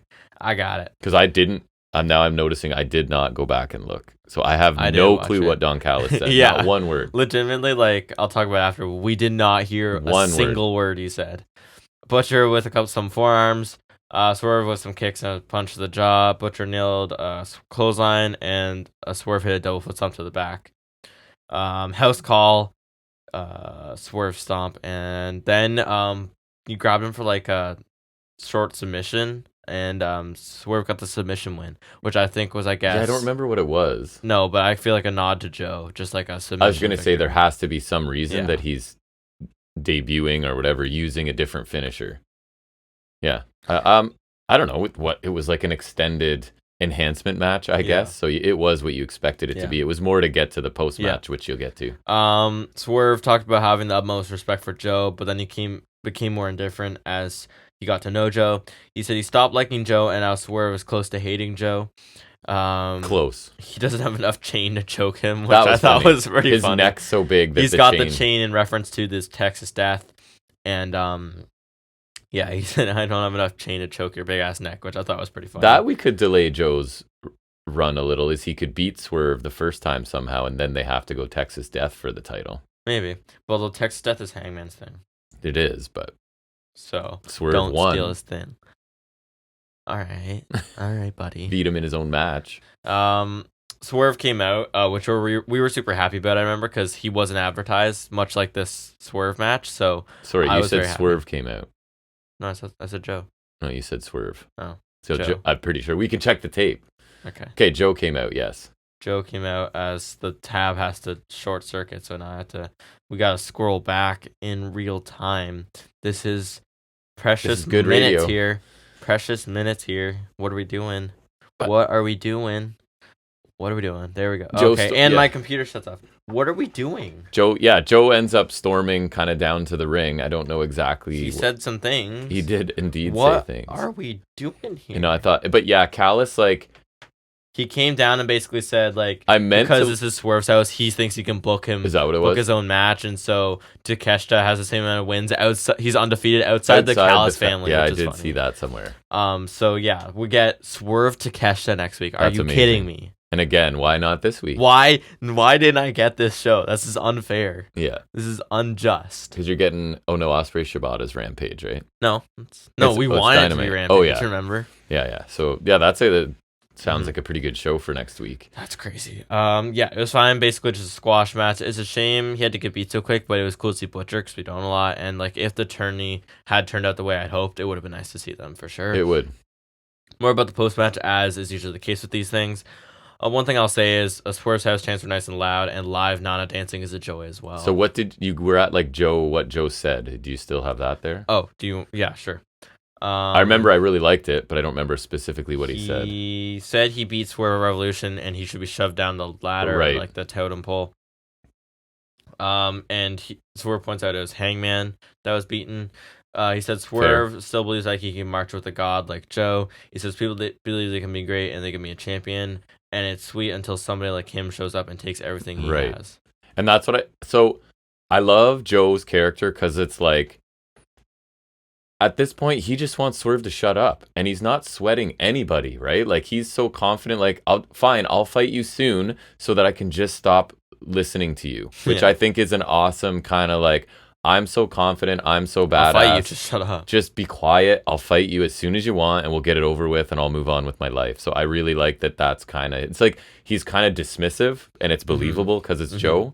So FNS, we get a dream match right next week. So absolutely, I'd pay for that on a pay-per-view. That sells anything for me. So they need to give it at least 15 minutes. Yeah, in my opinion. Go 20. Just at least 15. Just do 20. So yeah, I thought. Joe, like this post-match stuff was good. I like not that promo. I could hear Callis. Because I remember in the Revolution build, he was saying that it wasn't personal unless Joe made it so, and now it seems like we've reached that point with what Swerve was saying, so I like that. I was super thrilled to see Joe come out since he wasn't advertising. We love Joe here. He's great as usual. I like that he says he's a god among men, and he is. He is. When Callis came out, I am not kidding when I say I legitimately did not catch a word of what he said. The heat on him was crazy. I was wondering it was hilarious. And obviously they can do it through mic levels and stuff. I'm like, how is that going to come across on TV? And I never came across well enough, but you can still tell how loud the boos are. I only understood that we were getting Swerve Takeshita when Swerve was talking after. Right. The heat on Callis was crazy. It was hilarious. I don't remember it being that harsh at Forbidden Door. And it just wouldn't stop. Like, normally it's like, okay, he's talking, so it... No. We got to boot. No. It was just constant the whole time. It was impressive, honestly. And so back to the segment. Swerve ended it solid, and we have a huge dream match for me. I cannot say enough how much I wish we got the show Quebec's getting, because Swerve, Takeshita, and Osprey Shibata on the same show is absolutely insane. This match alone sells a card for me. I really wish I was there, but at least I can watch it clearly on TV. Just enjoy it like you would see it normally. Swerve Takeshita has like TV match of the year potential for me, because that could easily make my short list. We'll have the short list document open probably while that show's on. As that's Osprey Shibata, but I love Takeshita, so it hits different for me. Absolutely, Takeshita is FNS darling, as the term goes. Then we go to our main event, which is Christian Cage versus Adam Copeland for the TNT title in an I Quit match. Indeed it is. What was Canadian really cool is after the entrance, like people were singing Edge's theme, which I thought was really cool. I know it happens like a lot now, but because it's not like a forced thing, and it's just like, and it was in Toronto, I thought it was really cool. And the words to that are not like super well known or simple, so it was a little like I'm not well known because that theme's been such an institute. Yes. Like I feel like that's why it also feels organic to me, is because I don't think I've seen that happen before. And that's the value in them getting his theme from WWE or wherever. I think it's been such a mainstay with him that like now it's like, especially in the kind of swan song of his career, I feel like this kind of thing was earned. So it was really cool to see, because it's like his hometown. Yeah. And I'm not a big fan of him. I wasn't going to sing along, obviously, but it was just cool to like... He must enjoy that moment. Yeah. That must be really nice for him. Right. So in that aspect, I'm happy for him. It was really cool. It was nice to see. He had nice blue and white gear going on. He did. So Maple Leaf colors. Yeah, and then Christian also looks like a really nice buzzkill with his theme cutting off the crowd singing.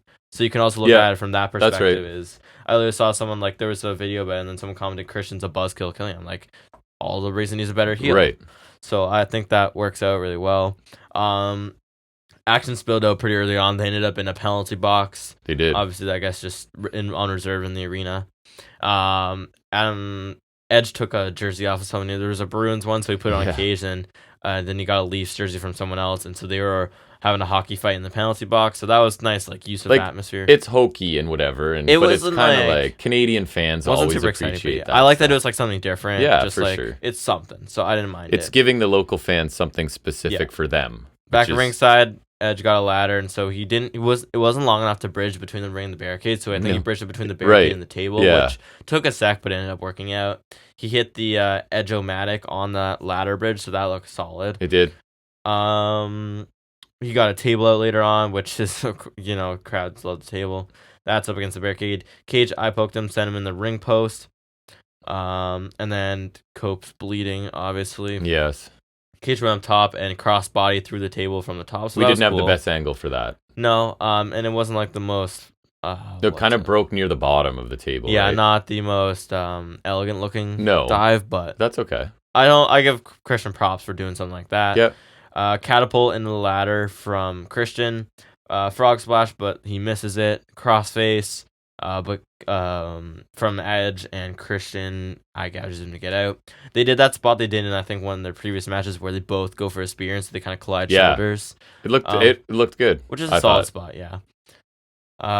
They were brawling on the stage, and at this point, I think it was like we didn't really see it because I think they usually at times like this they're playing it up on the screen too. But I think they were having like a connection issue with that or something for a time. So we didn't really know what was going on.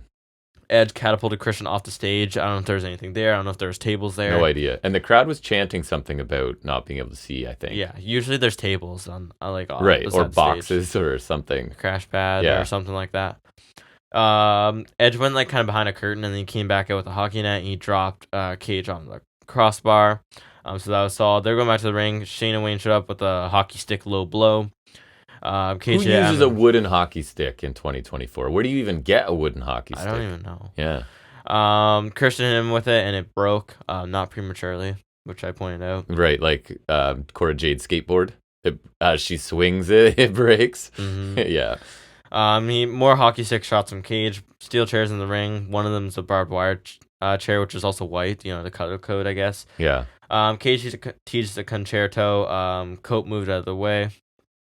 Hockey stick shots to Christian. Hockey stick crossface, but then he grabs like a drawstring or something like that, and he starts choking him with it.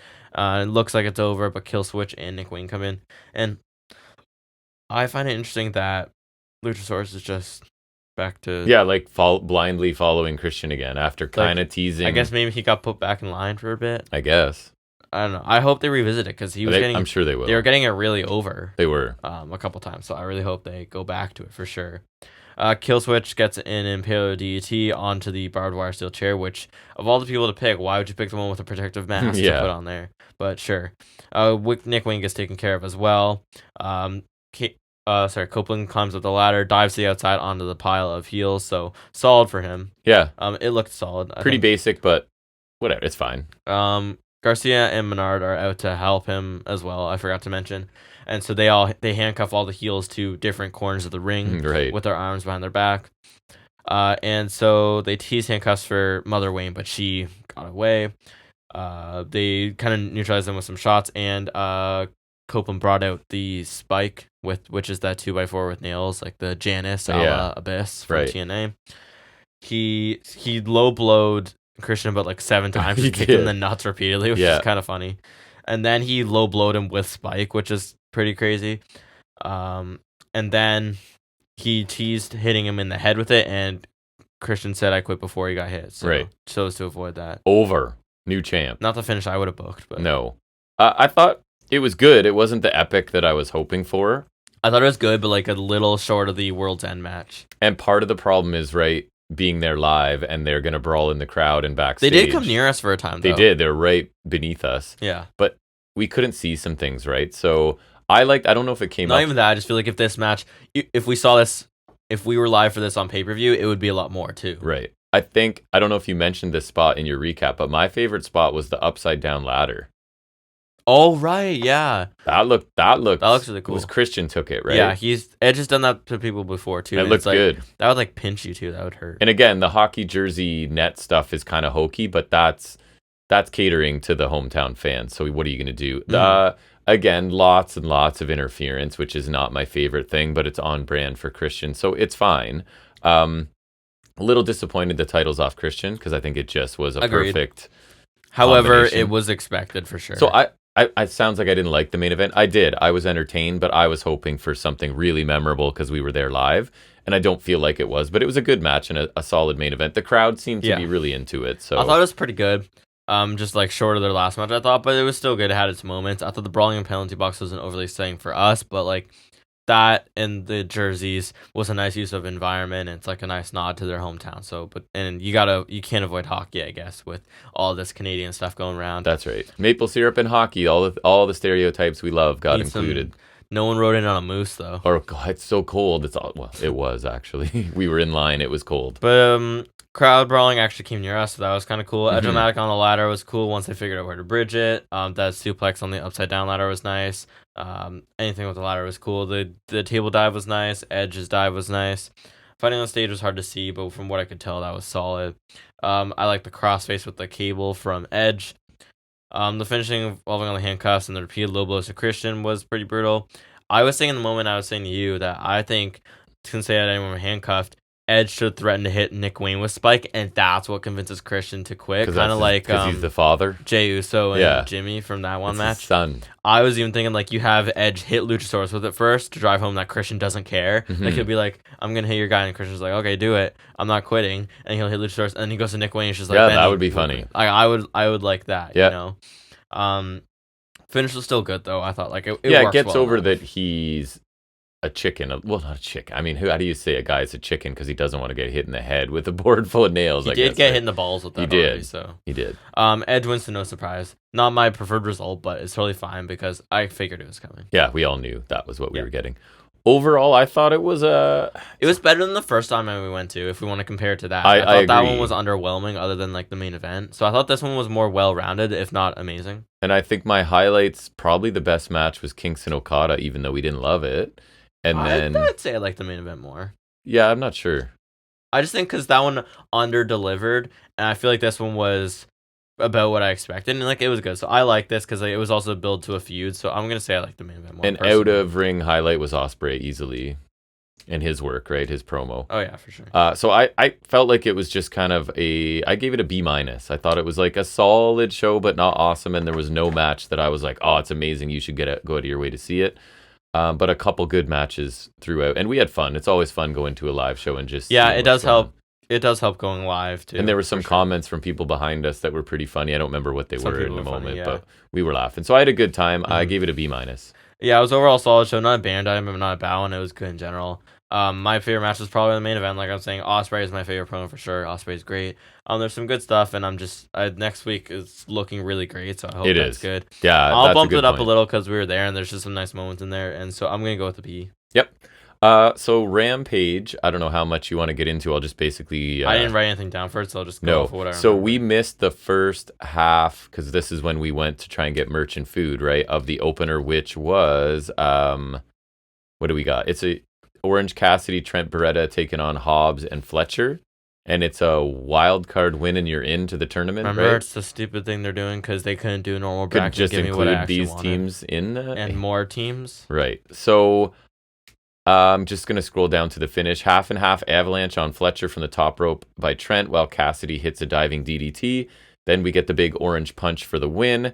Went about 10 minutes. I mean, we saw What I saw from probably... Fletcher. Fletcher is awesome. He looked great. I thought this match was really fun. We probably saw half or two-thirds. Yeah, what we saw of it. was fun. Best friends, like I think these two are probably my favorite from an in-ring standpoint. Mhm. So I like seeing them together. Trent and Cassie, that is. Still think the Trent turn's coming. Hobbs is a solid powerhouse, and He then is. Fletcher is fantastic. Fletcher's offense is just awesome. I love his I like love to corner watch kick, it. brain buster combo. He did like that spinning tombstone. He didn't get to that Michinoku that he does, which looks crazy. Yeah. But The Fletcher's spinning awesome. tombstone gets a nice reaction. Fletcher is just he's super cool, and I hope he's getting more people to take notice as he's getting more matches like this. Yeah. Then we saw Shibata taking on Kevin Matthews. That's what you need to look up. I think that's KM from... We saw him in TNA, right? Back in the era where we were going to live shows then. Because he's a big guy, and he resembled the size of him. Yeah, it's KM. I thought so. So obviously Shibata gets the win here in like under 2 minutes Oh, he's currently with the punt to the head. backstage producer, I think. Oh, okay. He's a big dude, man. He is. So this was just really quick. We got to see Shibata. KM did a couple of moves probably, so pretty standard squash match there. Any thoughts? Yeah. Oh, sorry, the Shibata. I was just looking at KM. Yeah, it was like it gets Shibata some heat for Yeah. not heat, but like heats him up for Ospreay. Yeah, so that's all it was really. Match 3, because they just packed 4 matches into this Rampage. I don't know if that's the norm. There was the but... brief thing with the Acclaim too, with the guns. Oh, came in right. on video because I couldn't get that entrance live. Right. No, you even could though not. I was begging for it. Yes. But yeah, they said a thing. Hopefully that match gets confirmed soon because I want Bullet Club Gold belts. Rescue the trios belts because no offense to Acclaimed, Their run has sucked. They haven't done crap for those belts. It's hard to remember they have them, to be Trios honest. title started so promisingly too. Yeah. So we get Rocky Romero and Takeshita. Rocky Romero is really small. Takeshita is a big man. Takeshi's also awesome. So this was interesting. It went about 8 minutes, and we got a spinning elbow strike and a pretty big, like, spinning Falcon arrow, right? Weird finish. For the win. Because I wanted him to hit the Wagamama. Yeah. I thought this was good, and I thought it was good. Takeshi's awesome. He did the like tombstone wheelbarrow up, that looked but cool. instead of doing the wheelbarrow German, he wheelbarrowed and lifted him up into the Blue Thunder Bomb. That looked awesome. That, from what I could hear around us, it got some good reactions. Like, Takeshita is eye catching. Yes. For sure. And if there's people there who haven't seen him before, like if you're bringing your significant others or your kids, because the guy up to the left of us, I could hear him talking to his kid, and it sounded like the kid didn't know a ton. Yeah, Takeshi's impressive. I thought Romero's really good. Like, Romero's good. Like, he's he's a good hand. He is, and so his little flurries in this looked good too. Takeshita is amazing. But yeah, so this is just a quote unquote quality win for Takeshita, right? Because we are trying to build this guy as we should. Heat him up for Swerve, I guess. Yes. He's like taking the big losses, but I feel like I don't love that Takeshi's taken a lot losses lately, but he's at least they're in like high profile matches where he looks good, and also Swerve did that for a while. Mm-hmm. So, like, a lot of last year was Swerve taking these big wins. It doesn't disqualify him from being a megastar at all. It's just like kind of biding his time. Like, Swerve's picking up actual big wins down, like he beat Hangman, but before the Hangman feud, it was a lot of like Swerve had these great matches, but he wouldn't pick up the win most of the time. Yep. So it's okay. Yeah, he's awesome. He'll be fine. The main event was the street fight. It is Sky Blue Julia Hart taking on Willow Nightingale and Chris Statlander. I don't know if you remember any high spots specifically. I remember tried yelling at her to ask her what her gimmick is. You did. So this ended up with a... Oh, there was the code blue on the announce table when it didn't break, which looked cool, though. That was a really good spot. You're Willow right. hit the Death Valley driver off the apron to Sky Blue through 2 tables. 2 bags of tacks. Big tack spot for Statlander. Right. That she took. So that was cool. So these women did a lot of stuff in this match. They packed in a lot of stuff. Yeah, I thought it was really good. It was 11 minutes, and they did a lot. And it did feel really short to me. So it was a submission victory with the Heartless, right? Which I don't like. On Statlander? Yes. Yeah. But I thought this was a good match. Like, this really was...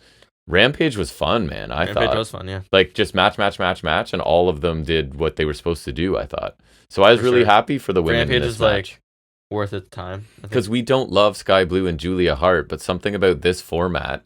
It's just because it allows them to do these work. things, and if they're willing to do things, then like they can pull out something good, because it's not fully reliant on wrestling. And because I feel like we also haven't seen women do a ton of these hardcore spots and stuff. Even though AEW's got multiple instances, it's just like it feels like it doesn't come by a lot. And it makes it more engaging when they are doing it, because you're like, oh damn, like she just took a... Yeah, it's a refreshing change of pace for sure. I thought Rampage was really good. If I were going to grade it, I'd probably give it an A- if I had to throw a quick grade on it. For Rampage, yeah. All right, so now we will shift gears. We'll move into our weekly trivia segment where I challenge Jack's knowledge of wrestling, which seems to be quite vast. We call it Off the Top of His Head.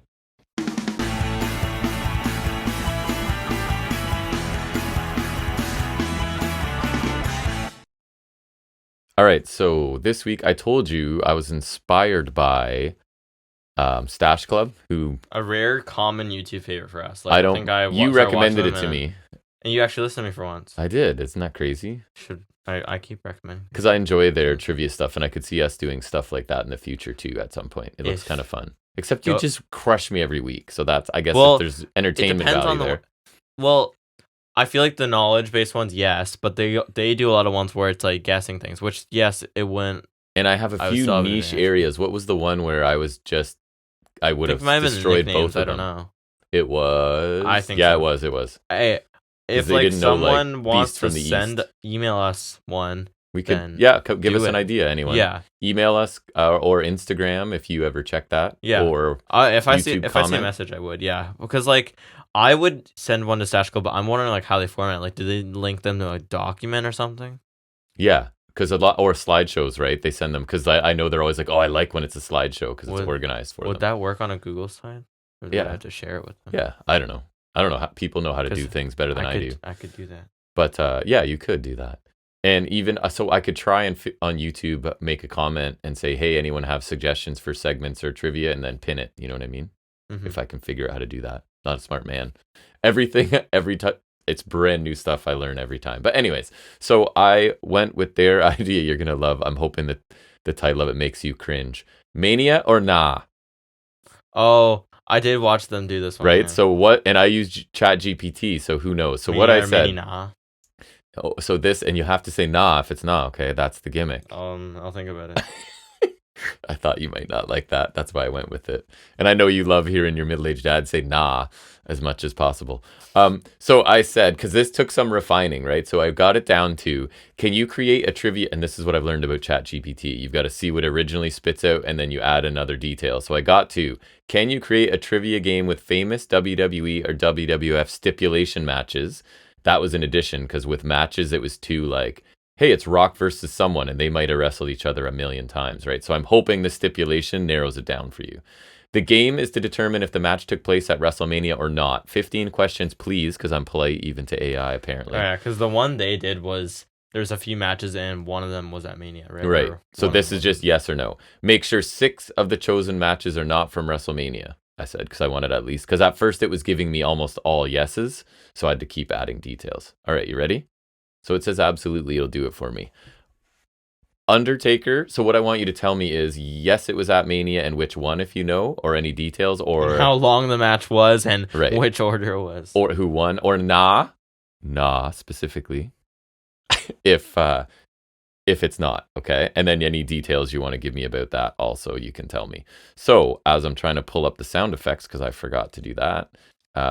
Actually, I might not be able to do them even because I've muted things. Let's see.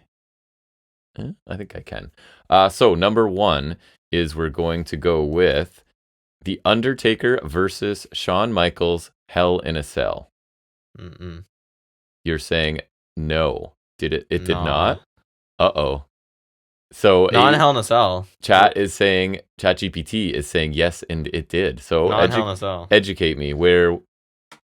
Well, okay, so oh, here we go. Undertaker and Shawn happened at Mania. Yes. Undertaker and Shawn Hell in a Cell happened. Yes.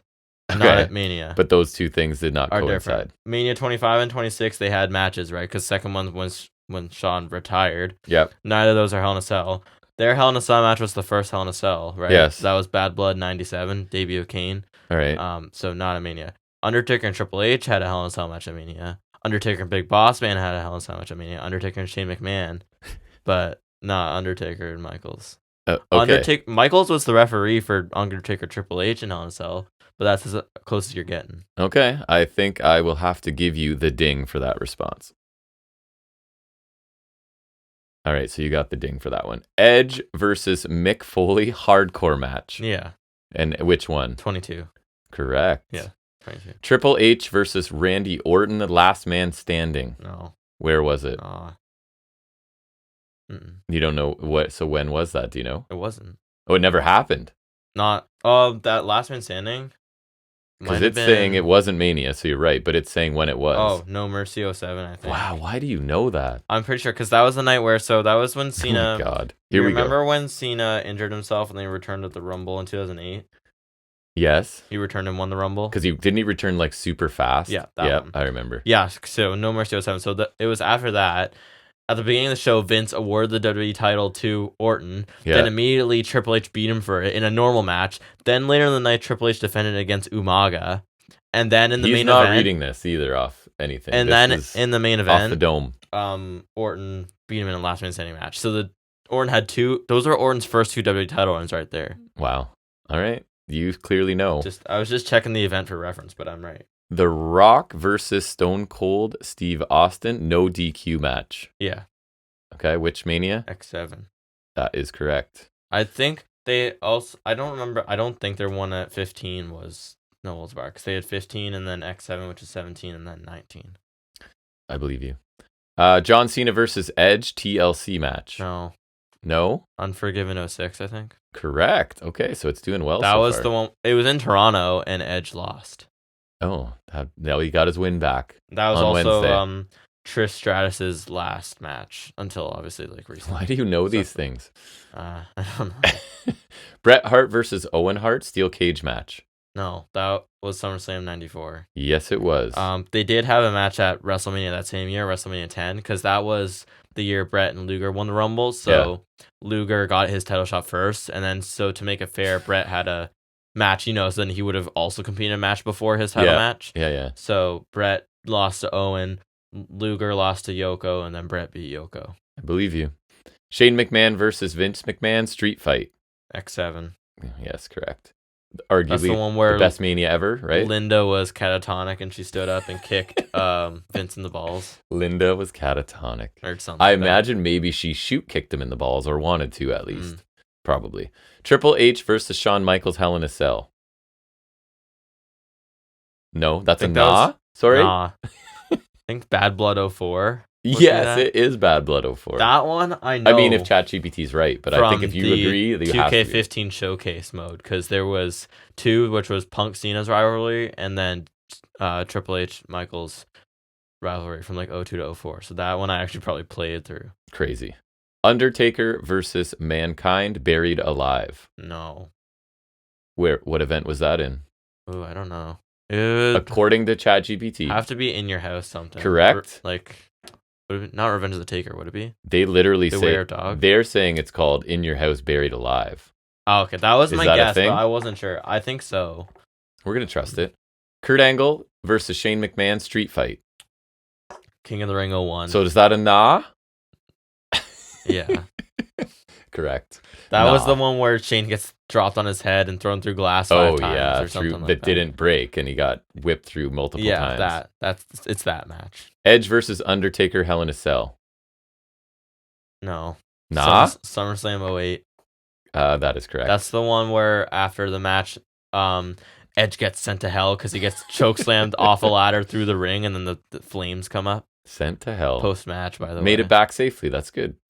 Yeah. Triple H versus Randy Orton steel cage match. No. That's a nah? Nah. What? Did that take place? I don't... They're saying... I want to say like Taboo Tuesday something. This is saying Extreme Rules 08. That sounds right, but I don't know. You have to fact check. That's too obscure. The AI. I'll look at that. The Rock versus Triple H Iron Man match. Nah. Nice.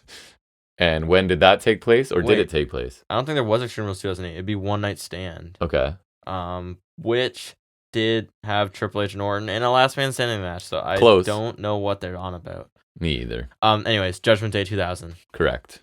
That was when I think Badass Taker debuted. American Badass. Oh, yeah. Biker Taker? Yep. John Cena versus JBL First Blood. First Blood? No. I don't know. It would have to be something in 05. It was in 05. Wow.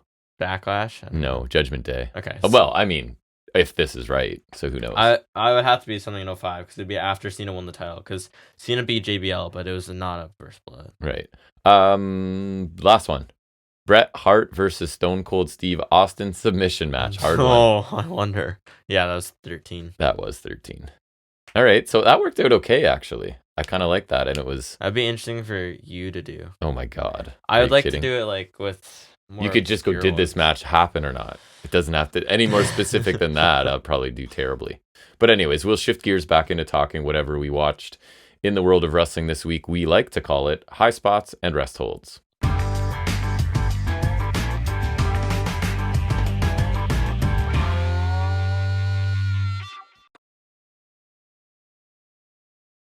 All right, so I think this week we won't talk about any main roster. We gave you Rampage, and we just didn't got Rampage. That's your Rampage replaced Raw. Rampage. So that would mean the first thing we're going to talk about is NXT, which I watched in its entirety. So I'll run through that, and then I just sort of cherry picked TNA. So I didn't do everything TNA. So we start this episode, and you watched a little bit of NXT with me. I can't remember where, but you'll remember when we get there. Roxanne versus Tatum Paxley is the opener. I'm pretty sure Perez has new hair and makeup because heel. Right? So, and Paxley, I thought, is looking more and more like Sanity Nikki Cross as she comes out. You know what I mean? Fair.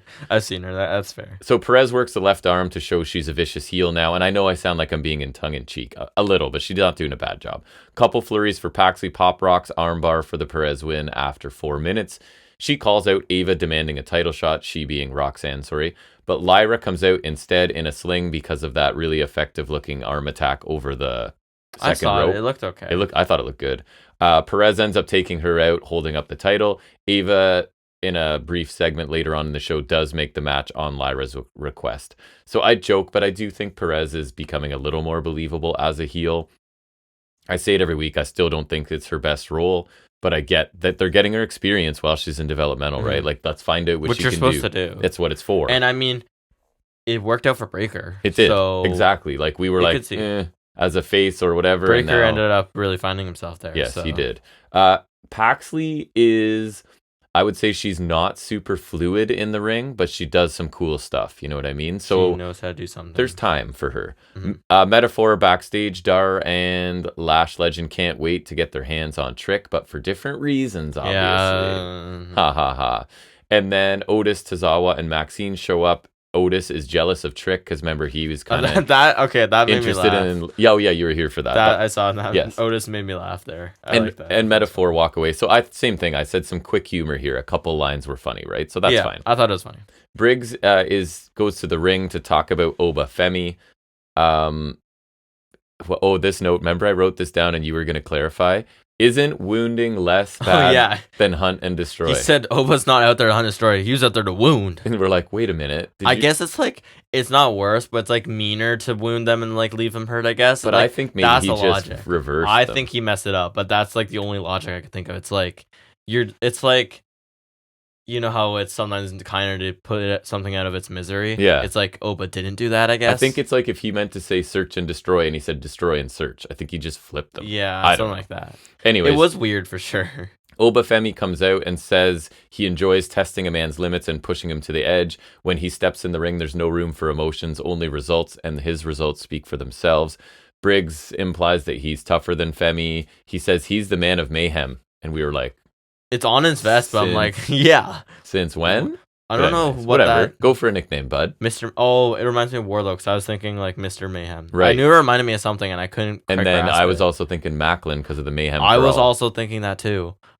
Just now I was like Macklin, but I was like, no, Wardlow, because they call him Mr. And Mayhem. Speaking of Mayhem, Full Metal Mayhem. Mayhem makes its shout return. out to Josh. It's making Josh Matthews, yeah. It's making its return. So he challenges, Briggs. Pronouns, pal, Vince. Challenges Femi to an NXT North American title match. Dijak shows up, reminds Femi that basically he wants in line for a title shot too. He and Briggs kind of go back and forth. And he calls him, Briggs refers to him as Shaft, and then Dijak goes, I don't know if you can see this, bro, but I'm white. So Dijak actually, this was like less bad Dijak. I thought he sounded a bit Dijak's better okay here. sometimes. It's weird. That made me laugh. So Dijak gets in Oba's face. Briggs shoves him into Oba, and it becomes a near brawl before officials stop it. And I'm going to say it. I told you in the moment. I think Oba Femi's good on the mic. He's all right. I don't know. He's got a way about him. And this is obviously, I think, going to set up a triple threat match, which I also think is a smart way to ease Femi, who's inexperienced, right? Like, the other two guys can carry. You could do that. Because Dijak and Briggs are both veterans, so they can kind of carry things and at least in ring, like they know what they're doing. So I thought this was a pretty good in-ring segment, to be honest. Then we get Sean Spears backstage talking to himself. Like, pride always goes before a fall. Such a shame. And then Gacy kind of gets out from under. That was kind of funny. You did laugh. I made a note of that. It is stupid. And I just think this NXT version of Spears sucks so much. He's just... I don't know why the chairman can't just be like a Hunter kind of deal. But at least this was super short, right? He's trying to do that cryptic thing, but I just don't care in solving your lame riddles. And Gacy did make me laugh sliding out from under there. Axiom and Fraser are taking on the No Quarter Catch Crew, which in this case is Charlie Dempsey and... So Dempsey's not defending his own cup, just to clarify. My first note is I have to ask Jack who the other guy is. Miles Bourne. Bourne is so forgettable to me. Yeah, that's fair. He's the one that can't speak. So you watched this and I said, you have thoughts on the babyface entrance. You said something in the moment. I can't remember what it was. I don't remember. I think it was... I don't know. It might have been because I think Because it's one of those mashup things, I think. I don't like that they mash up the themes, but Fraser's theme's really boring after like the initial first beats. So maybe it's that's nice what they it was. switch it. And also both of them using the Axiom like entrance effect kind of works. Yeah, they did. They do this like little It slow-mo, works. whatever. So the No Quarter Catch crew are introduced as Heritage Cup champions, plural, and Jack is annoyed. As you can see him shaking his head. It's a singles title, for Right. God's sakes. Like, I keep saying this. The Freebird rule is a different thing when it's a tag title. Already multiple people holding it. So, Right. like for example, when the New Day win the tag titles, no matter who it is, it's announced as the New Day. So them switching members makes sense because it's always going to be the New Day. But Charlie Dempsey won the cup. Right. So Charlie Dempsey is the champion. I know. And I think that they have to establish that they had some sort of leverage on Ava to make this happen. How can you unilaterally decide that this is how you defend the title when there's no precedent for this? I'm saying like because they've even been doing that before they got the cup, right? Yeah. So again, I think it would make more sense if they had the tag titles because then it doesn't matter. Then it's totally okay to do that because the precedent's been set for decades. Like the Fabulous Freebirds did this however many years ago that was. Yeah. And that'd be fine. But the fact that it's A, random matches, and B, a singles championship. Like what if Gulak wins the NXT title tomorrow? Are they gonna do this? Like you can't do that. So annoyed was correct when I put that in my notes. You are annoyed. Super scary dive by Axiom amidst many dives. Oh yeah, that? he like kind of smacked off the announce table. Like look, there was really not close. enough room. It was and risky. He's moving so fast. Like not as fast as Fraser because Fraser's like could have ended badly. Fraser's too fast for his own good. And that's the crazy thing because Axiom is crazy fast and Fraser's like another level. Fraser is. I don't even cool understand. wheelbarrow suplex thing by Dempsey. Then he catches Axiom off the ropes and hits a really nice bridging fallaway slam. That is like just no one does that. I know, it looks so good. There's a Dempsey's really so aggressive slap fight. Remember, I forget. I think it was Axiom and Dempsey maybe. That would have to be. And Jack describes Fraser as reckless and controlled, which sounds like an oxymoron, but it's kind of true. Yeah, like his Phoenix Splash, the way he flips in the air is so like aggressive and it seems reckless, but he like nails lands it well and like everything he does is just like fast and reckless, but he controls himself enough to make things look good. Like Fraser's just super interesting, and it almost makes me wish they still had the Cruiserweight title because they might be able to sustain that if they actually cared about it. And they keep could it in NXT where a lot of guys are those smaller. two, Cedric, Ashante's not doing anything. Gargano, Ciampa, the LWO guys, both DIY guys. Yes. I don't know if Eichner still qualifies. Probably not. No, he had to cut weight, I remember, to get there. Gulak was a cruiserweight back in the day. Tazawa, Gable. Yep. There's lots. So on. Scripps. Stop. I thought also Bourne got some couple cool power moves in here. He had some solid He stuff, was the power guy, right? And I thought that worked well. He had a few decent things, yeah. He needs to like learn the style a bit if he's going to be in the like this catch wrestling group. You know what I mean? Yes. So he kind of needs to like adapt it. I understand if he's learning, but I'm saying like start to kind of show that. Yeah, tell that story. Yeah. Top rope Spanish fly from Axiom to Bourne, followed by an awesome looking Phoenix Splash. The way he does it, like it's just more aggressive, and it's just like, but it's weird because it's like it's a flippy aggressive thing like Pac's Black Arrow. But Pac, he still looks like Fraser doesn't look graceful when he does it. It just looks like kind of yeah. But like Pac, it looks graceful, and then he somehow comes down with the force of a couple bricks. Like I don't understand. So the golden ratio to Dempsey to take him out, and that allows Fraser to pin Bourne off of that beautiful Phoenix Splash. I really enjoyed this sprint. I thought of a tag match. It was solid from what I saw. I'm a big fan of 3 of the people in this, and then I thought Bourne did a good job because you've got 2 small, fast guys, and then like Dempsey's your technician, right? And then Bourne settled into like Dempsey the power role. So good. And I love Dempsey too. So Fraser and Axiom are really fun to watch, and Charlie Dempsey is just super interesting because he's different from everybody else. I do miss NXT UK in that regard because it would be so much easier to give him focus. Yes. And that, and like that's why I like he was so young then because like I don't like Dempsey should have the cup, just because he won it, because he's the best one. He is. Anonymous, the camera thing, caught Robert Stone getting mad at Von Wagner for carrying him away like a wee baby last week. Sounds like Noam Dar. From Stone's match with Alexis King. Von promises to make it right, and Stone just walks away and is like, do whatever you want, I'm done, kind of thing. And so it's fine. Like, Lexis King is this irritant, right? He's created friction between 2 close friends, which is what he's supposed to do. It's just too bad he isn't better in the ring because the character is coming across okay now. He's just really he's finding boring. His way there, Braun and Corbin are with Kelly backstage, and Corbin's grumpy because the whole gimmick was, oh, you're just mad because you had to pay for dinner last night. Ha ha. It's the banter with Braun and Corbin. They got good banter. Alpha Academy interrupt. Maxine Dupree suggests they have a match next week, and if Alpha Academy win, they're in the tag title match at Stand and Deliver. Braun accepts. Baron isn't happy, but says the match is set, and Alpha Academy will regret it. Braun puts Otis and Akira over as incredible athletes, but says next week it's going to be Spear, end of days, and it's over just like their dreams. Ooh. And so, yeah, Braun and Corbin still have that chemistry and are a bit amusing, right? But outside of Chad Gable, I don't really care about Alpha Academy. I don't know. Like, I forget who Maxine is. She was Sophia Cromwell. Remember, she was affiliated with Wagner and Stone for a bit? That's right. She was. And now she is just an in-ring technician, correct? Yeah. Well, and then so she went from being she was Sophia Cromwell with Wagner and Stone for a bit for reasons I don't know. She was like the crappy crowd plant, remember? Oh, yeah. So she was that. She wasn't the therapist? No. Because I remember segments, the therapist is really hot, and Vaughn was like, okay, I'll go then. I don't think so. Why do I remember that? But then she got called up, she was Maxine Dupree because she was the sister of Max Dupree. Right. You know, remember when LA Knight was doing that? And she's terrible in the ring. And then LA Knight got booted from that. Then Maximum Male Models tried to recruit Otis for some reason. Like, she had a weird obsession with Otis. Right. Then that transformed into her joining them. Maximum Male Models get released. And so now she's with them. Awesome. And she's the in-ring technician of our time. Saul Ruka took on Brindley Reese, and one thing, Saul flipped out of an arm drag and landed on her feet that looked pretty impressive. She also flipped out of a hip toss into an X Factor. Reese got one flurry. Ruka wins with the Soul Snatcher. Soul Snatcher's lame. Not even 4 minutes. Davenport attacks Ruka afterward, hits the finishing knee strike to Ruka. Kamigoye? Mm-hmm. Like the one where she grabs both wrists. And yes, that one. Sorry. Kamigoye. Yes. Remember I sent you a clip Shades of Ibushi, where Ruka sold a clothesline well before it got there. Yeah, like a second early. She has potential for sure, and clearly they love Saul Ruka, but I describe it as the ratio of athleticism to actual wrestling needs to shift. Athleticism to talent.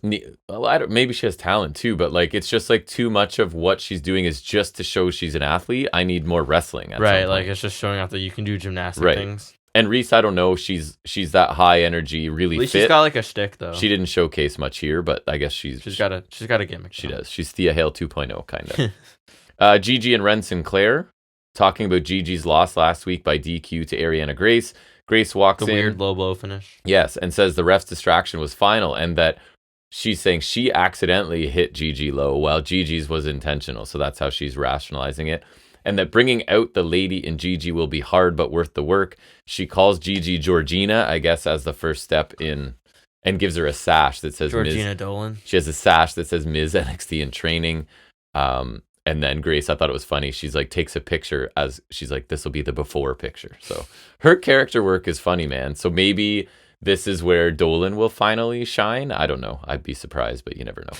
Ridge Holland does a selfie video where he says his effort to redeem himself isn't going the way he hoped. His match with Shawn Spears last week proved that, and he needs to be honest with himself, so he's going to do what everyone wants him to do.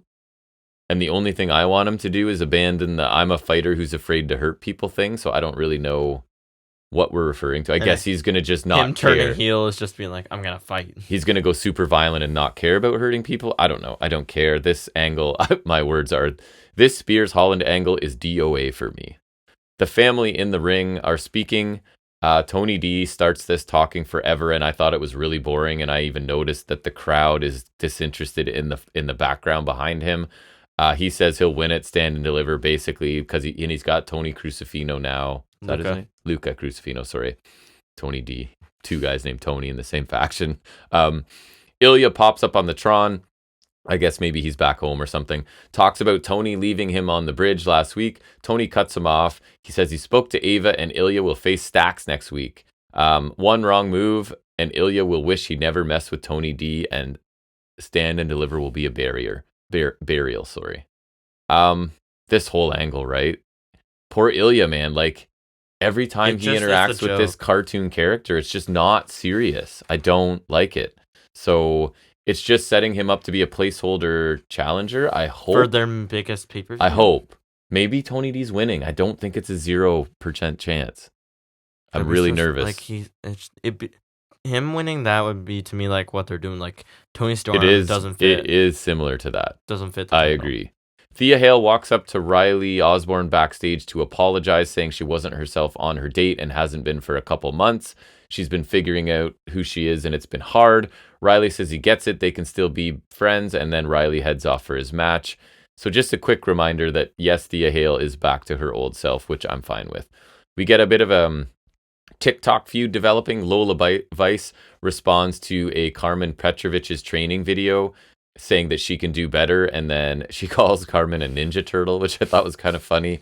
And then you see video of Lola Vice wailing on a bag as well. Both of them look impressive, if you want me to be honest. So I guess it's a simple, like, kind of funny though, like, who's the better real fighter that became a fake fighter is kind of the story they're going with. A real fighter turned fake fighter. It's simple. It makes sense. Like, hey, we're both MMA people or martial arts people, and I think I'm better. So you want to fake fight me? That's easy. Riley Osborne taking on Drew Gulak in the Heritage Cup match. Round 1 holds encounters with an extended double knuckle lock sequence that was pretty cool. Osborne shooting star, I was quite surprised, gets a fall in round 1, so he's up 1-0. Round 2, Gulak has to escape to the floor because he still needs to recover from the previous round. Osborne hits the Fosbury flop. Gulak with a cool looking roll up thing after some rope running. I don't know how to describe it better than that, but it looked good. And then he hits a cheap shot after that. So we're at 1-1 now after 2 rounds. Round 3 is a commercial, as we know, for all about 45 seconds. Gulak submission at the end, but Osborne is saved by the bell. Round 4, JC Jane and Jasmine Nix are at ringside now. Hale tries to attack JC Jane at one point at ringside. The ref gets distracted. Jasmine holds Osborne's leg, sort of as I think he was on the climbing the ropes or on the ropes, allowing Gulak to counter a suplex into a crossbody for the win. So I was honestly a little curious to see how Osborne would look in an extended singles match like this, and I thought he fared really well. He looked like he at least belonged in a match with Gulak. I'm sure Gulak can help too, because he's been around forever, right? Yeah, he's a vet. The finish makes sense, I guess. It furthers the Hale and Jane feud, as well as adds another kind of obstacle, I think, for Hale and Osborne, right? Because basically, she just cost him his biggest match, probably. Inadvertently, yeah. Right. So that's fine. That's the route they can go there. Jensen is leaving the building when Fallon Henley follows him, kind of wanting to check up on how he's doing. Brooks says he's done. Things are fine for Fallon and Briggs, but what he wants isn't here in the parking lot, so he leaves. Yeah, unless you want to get assaulted. Unless you want to get beat up. Yeah. Kalani Jordan walks in angry and looking for Izzy and Kiana James. Angry. She and Fallon commiserate, and Fallon promises to help her. I saw you. I said, like, get ready for Kalani Jordan's acting. What did you think? Her anger did not come across great here. Didn't. But she's super young and learning, right? So whatever. Yeah. And I'm kind of into Jensen's angle for some reason. They're building like anticipation for some sort of character change for him, and I kind of like that. Yeah, there might be something there. We'll see if they deliver or not. Thea Hale and Duke Hudson interrupt Ava, who is on the phone in her office. Bottom line, Hale will face Jasmine Nix in Nick's first match next week. Hudson will have a singles match where he could win a spot, or she said you could make your way kind of into the North American title picture. So Thea Hale made me laugh with how excited she was when she announced that, because it's like, oh, Jasmine Nix is going to get a match. And they're like, well, that's almost like rewarding her. And it's against you. And she was like, Scrappy-Doo, so hyped about it. It made me laugh. And I actually think Hudson as a singles is a good idea. Chase and Bourne can do a tag team, right? And Hudson is like, in NXT, he's a big dude. And I don't think he's bad in the ring. So I'd be interested in seeing. Then we got my favorite tag team ever, the Good Brothers, taking on Hank and Tank. They've always been your favorite. And I told you I did like this move set of Gallows. Get ready. It's impressive. So at one point, Gallows seems to want no part of being a base for Tank, who flips over the top. They barely made contact. I guess because Tank is green, it could have been his fault. But for me, it's more fun to blame Gallows because Gallows is the worst. Just seems to make sense. It's my brand at this point, right? So blaming that too. Hank and Tank control the first few minutes of this with high velocity smash mouth is how I would describe it. The Good Brothers take their turn in control as the match grinds to a halt. No bias at all from me here, right?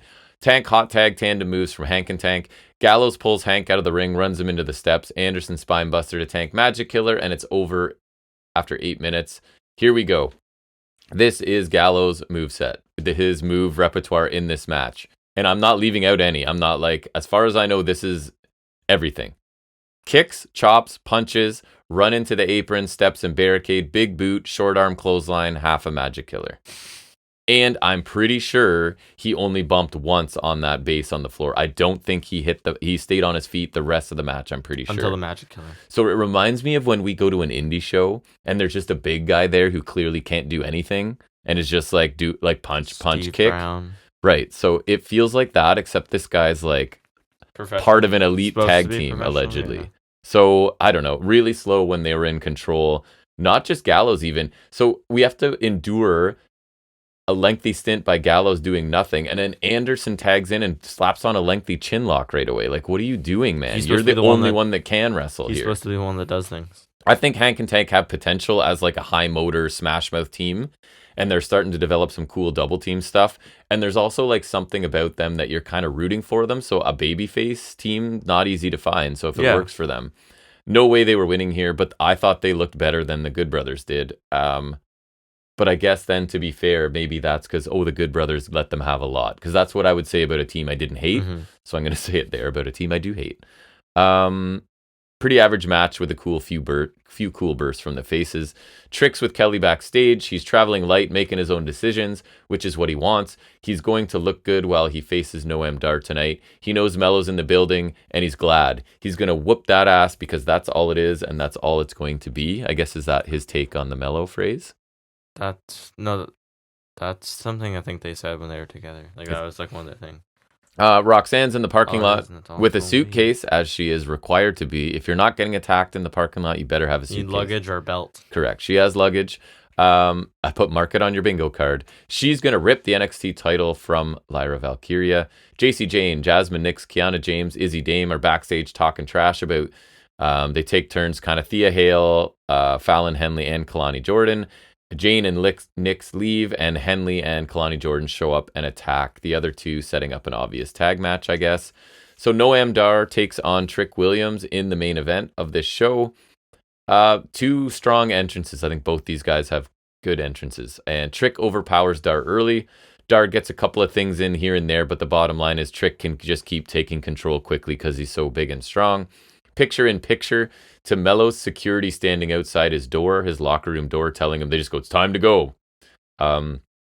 Huge pop-up uppercut to Dar at one point. Nice sky high by Trick for a near haul. Oh, here it is. Vic Joseph. I was blaming Hannafan for making a mistake. My apologies.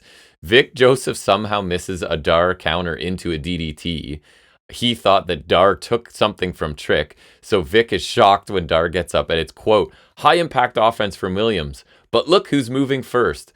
Then he and Booker both mention it, that it was a counter by Dar. Then a minute later, they call it a flatliner. And it's almost like they got obsessed with the fact that they couldn't get out of this loop of trying to fix the mistake that he made. And it's weird, and they're still making a mistake because they're calling it the wrong move. I went back and looked, and it's a DDT. It's kind of like when Orange Cassidy counters everything into a DDT. And anyways, it wasn't a flatliner. It was just funny. There was something like that where you thought they hit a move, but it was a counter to a DDT. Yeah. I don't remember what it was. I don't either. Lengthy super knee bar, but Trick gets to the ropes. Champagne super knee bar. Uranagi by Trick stops Dar's momentum. Side kicks, flapjack. Mensa gets on the apron, takes a punch. Lash on the apron. She calls Trick over, like obviously being flirty, but ends up trying to slap him. Trick stops it. Dar gets a German, and I put his enchanted back elbow for a near fall. Nova Roller gets stopped by the Trick knee, and it's over after 15 minutes. Good match, I thought. Not a top-tier main event, but good action from both of them. Just the right amount of interference that you need in this match. Trick is still not super dynamic in the ring, and I think you agree as well. Yes. But he's good enough, and he's still going to get better. That knee, though. No. I know, you're not a fan. Trick gets on the mic, calls Melo out. I like this. Did you see how this ended? Yes. So Melo's security come out and surround the ring. Melo's music hits, and he walks out on the ramp. Nope, it's not him because it's someone in a big robe with a hood, right? They look alike for sure, but you can kind of tell it's not him. And it's a sneak attack because Melo was one of his own security guards, which I know that's a wrestling trope that's been done, but I thought it worked here for me. Yeah. It's like Melo is both a clever heel, but a cowardly heel at the same time. Because I'm going to attack you from behind, but I'm smart about it. So I kind of like that for Melo in the role he's playing right now. All right, TNA, I like this show this week. So I told you it was almost worth you going back and watching the Rebellion referendum which is a 6-man match for number 1 contender for X Division. And Mustafa Ali is on commentary, and he kind of telegraphs the finish of this because he spends a lot of time talking about how Jake something shouldn't be in the match and there should be a size limit. So I wonder where they're going with this match, right? I told you, Leon Slater making his TV. The whole thing about X Division is that there's no limits, though. Right, and they even pointed out, like, Abyss has been the champion. Samoa Joe's Although been when the champion. Abyss was the champion, they tried to make it like something else, I remember. Oh, is that right? I think. I remember seeing a video about that. So Leon Slater was making his TNA they weekly show debut. They signed him on the UK tour. Right. And he looked good in this, I'm not going to lie. So it's him, Chris Bay, Alan Angels, Jason Hotch, Kevin Knight, and Jake something. So honestly, I like everybody in this match. In ring, I think they're all like pretty good. So it's one fall to a finish, although I don't think they let us know that right away. Slater did that flop over the corner with Jake something on the turnbuckles. I screen recorded it, sent it to you. That was pretty cool. Couple huge sit out power bombs by Jake something. One where I think it was Slater literally bounced off the mat. I thought Jason Hotch, he looks really smooth, man. He's a fluid athlete. I really think he's good. So I thought this was really entertaining. Jake something ended up winning, as you would expect. It was only about 9 minutes, but like fast-paced, non-stop action. Slater looking really good in his debut.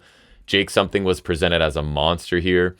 He hit the void to Hotch for the win. Action-packed 9 minutes. And this is a group of talent, and this is exactly how you need to treat the X Division, I think. This is what it should be, like sprints and all kinds of crazy stuff happening.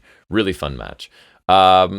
Resthold, I didn't think Dirty Dango and his group, they did a really lengthy segment in a gazebo outside somewhere. He was complaining about it being cold in Windsor. He complained about Josh Alexander, went on a rant about online match ratings, like, oh, I've never had, like, what's your highest rated match? I don't even know where you'd find that kind of thing. He's at the pinnacle of his career. And then he's literally just like, but Bravo and his 2 guys with him are anchors holding him down. So I thought that was interesting. And he's repeatedly telling them to sit down, and Johnny Bravo's sitting down. And Prudius just ignores him. Sit down, and he just ignores him. And then Prudius ends up walking away at the end of it. So I don't know if he's leaving the group. And even in the promo, Dirty Dango's talking about how good he is at promos don't matter in this business anymore. So it's kind of like behind the curtain-ish. A little bit when you start saying the word promos. If he weren't such, like, he is doing good promos and stuff, but it's like they're not accomplishing anything. He doesn't really wrestle much. When he does, he loses. They're like on this island just cutting promos into the wind with no real connection to anything or any other performer. So not a substantial feud or anything. I could be on board with him getting rid of both of these 2 and doing something, but we'll see. I told you already saw, I guess, Swan and Top Dollar joined forces on the episode I didn't watch last week, so I don't know who could possibly care about this. And I thought it was funny. It's Top Dollar. So what a gimmick change. Swan now wears jeans, no shirt, and a black toque. That's his new gimmick. Pretty awesome. sure I don't think that's different. Diener's now a crowd-pleasing babyface. He comes into the ring pandering, but then he gets beat down of the Grizzled Young Veterans ahead of their match with the Time Splitters, and he was doing the whole like, should I leave the ring? Do the fans want me to leave the ring? No. Do you want me to stay in the ring? Yes. So he got beat down. Time Splitters save him. Right into the GYV Time Splitters match that I thought was a good TV match. Drake tapped out to the hoverboard lock after lots of arm targeting by the Splitters. Don't love GYV losing to a team that don't always wrestle as a team and aren't presented as a team all the time. But again, I don't know if the GYV are fully signed. If so, I don't think so because I haven't seen any graphics. I would like to keep them rolling, but yeah, for sure. I get it if they're not official members. Hammerstone had a pretty good sit down. It made me laugh because he goes, it's Hannafan, right? He goes, do you prefer Tom or Thomas? And he goes, Tom's fine. Okay, Thomas.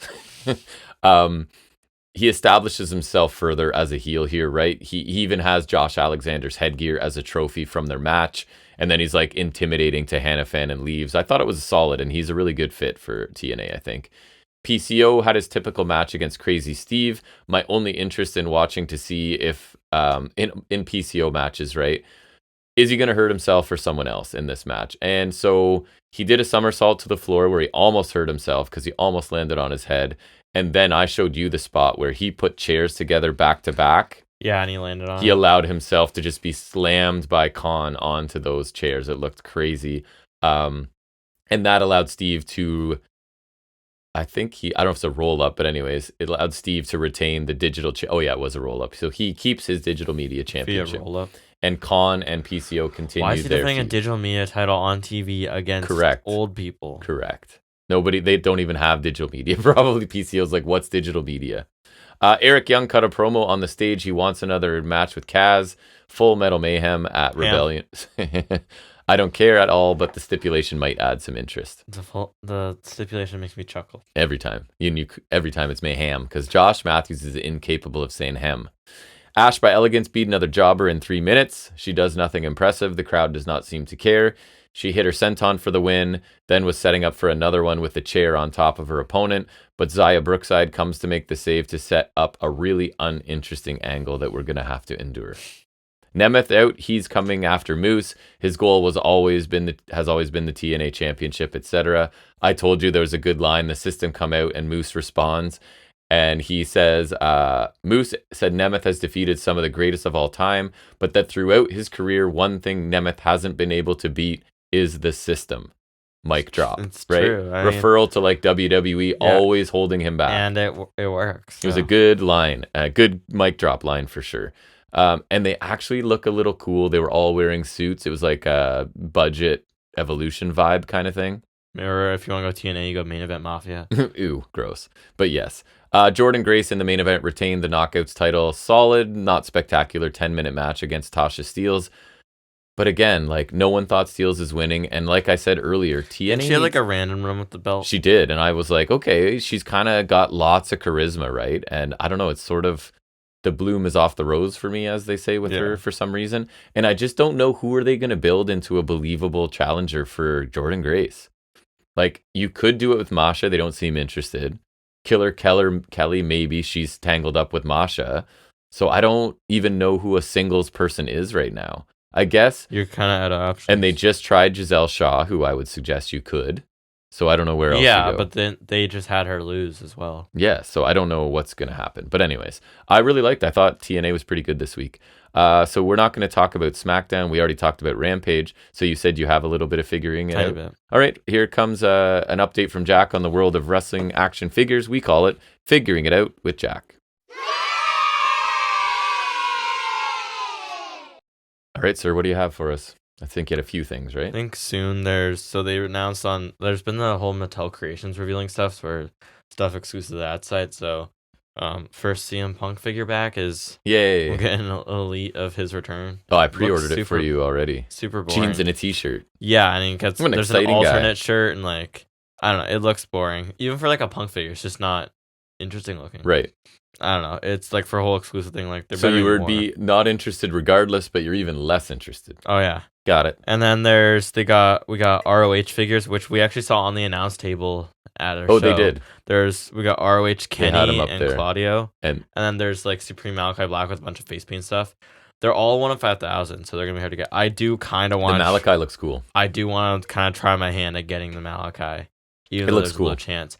If I can't get the Malachi, the one I'm really to get is I think there's at some point gonna be a Death Triangle 3-pack from when they won the trios titles. It has Pac, Penta, and Phoenix. The Phoenix is really nice with like a black and white, and also so it'll have all the trios titles and the international title or the All Atlantic title. So 4 belts plus Death Triangle. So that'd be cool. Need that. It's like this cool like packaging that folds out. 'Cause it's like a whole box thing. I don't know. It's neat. It's neat. There's pictures for the SummerSlam elites, which are whatever. I care not for those. There's the next Coliseum Collection Ultimates, which is Steamboat and DiBiase. DiBiase's got like the cloth suit, which is kind of cool. Yeah, that's cool. So that works out. And then there's the packaging variant, the black card, because that matters. Retro 4-pack, which is like new gen. It's Shawn Michaels, Underbay's British Bulldog, and naturally Isaac Yankem DDS. Naturally. Oh, and you're so cute. And then the most interesting thing was the Elite 4-pack, which is Legends of the Territories, which is Superstar Billy Graham, Gorilla Monsoon, Muhammad Ali, and Harley Race. And sorry, what territory is Muhammad Ali from? I don't know. There's something I could be wrong. that shows Ali versus Gorilla Monsoon. So it might be something. I sit corrected. That's on the packaging. I don't know. Guess and so. Billy Graham's cool. It has like the WWF title that he would have won. So that's new. And then the biggest surprising thing for me was Harley Race with the NWA title, like the 10 pounds of gold, the famous one that still exists. So I'm surprised they were able to do that. Weird. I want that belt. Yeah. I was saying I just want the belt, and I You would do. sell everything else. Yeah, that's how you roll. Anything for a different I'm belt. thinking about that. And then the last thing I saw was an Imperium Elite 2-pack, which I showed you. Mm-hmm. And that one surprised me because I didn't think those guys would like. Because if that's an exclusive, that's a surprising one to like. I'm just surprised they would just do them on their own, especially without Gunther. But good for them. They're cool, yeah. man. So I'm happy for I like them. that. And if it's made to order, then at least it's like whoever wants it. They'll pump them out. Yeah. Interesting. So because I think with the Mattel ones, they're usually like these exclusives are made to order. So it's like you get the pre-order window and you pre-order, and then however many, I think that's what they pump out. Yes. So I think with the Jazzwares ones, like those AEW ones, it's 1 of 5,000. So it's like that's it. Go get it. Yeah. But with the made to order ones, it's like with the Logan Paul Ultimate they did a while back, the Cody Rhodes one, that LWO 5-pack, those are all made to order. So it's like whoever orders one, that's what they're gonna ship out. So I think with the Imperium one would make sense because although I would just expect them to get their own solo elites probably in like the same wave, but it's cool. Good for them. Looks good. All right, that looks like the end of episode 192. Thanks so much for joining us. If you're a regular listener, thanks. If you're new, welcome. Hopefully you'll stick around. We'll be back next Saturday. I don't think there's anything pressing before that, right? No events or anything special? I don't think so. So it'll be a standard episode 193 coming out next Saturday. And until then, everybody, take care.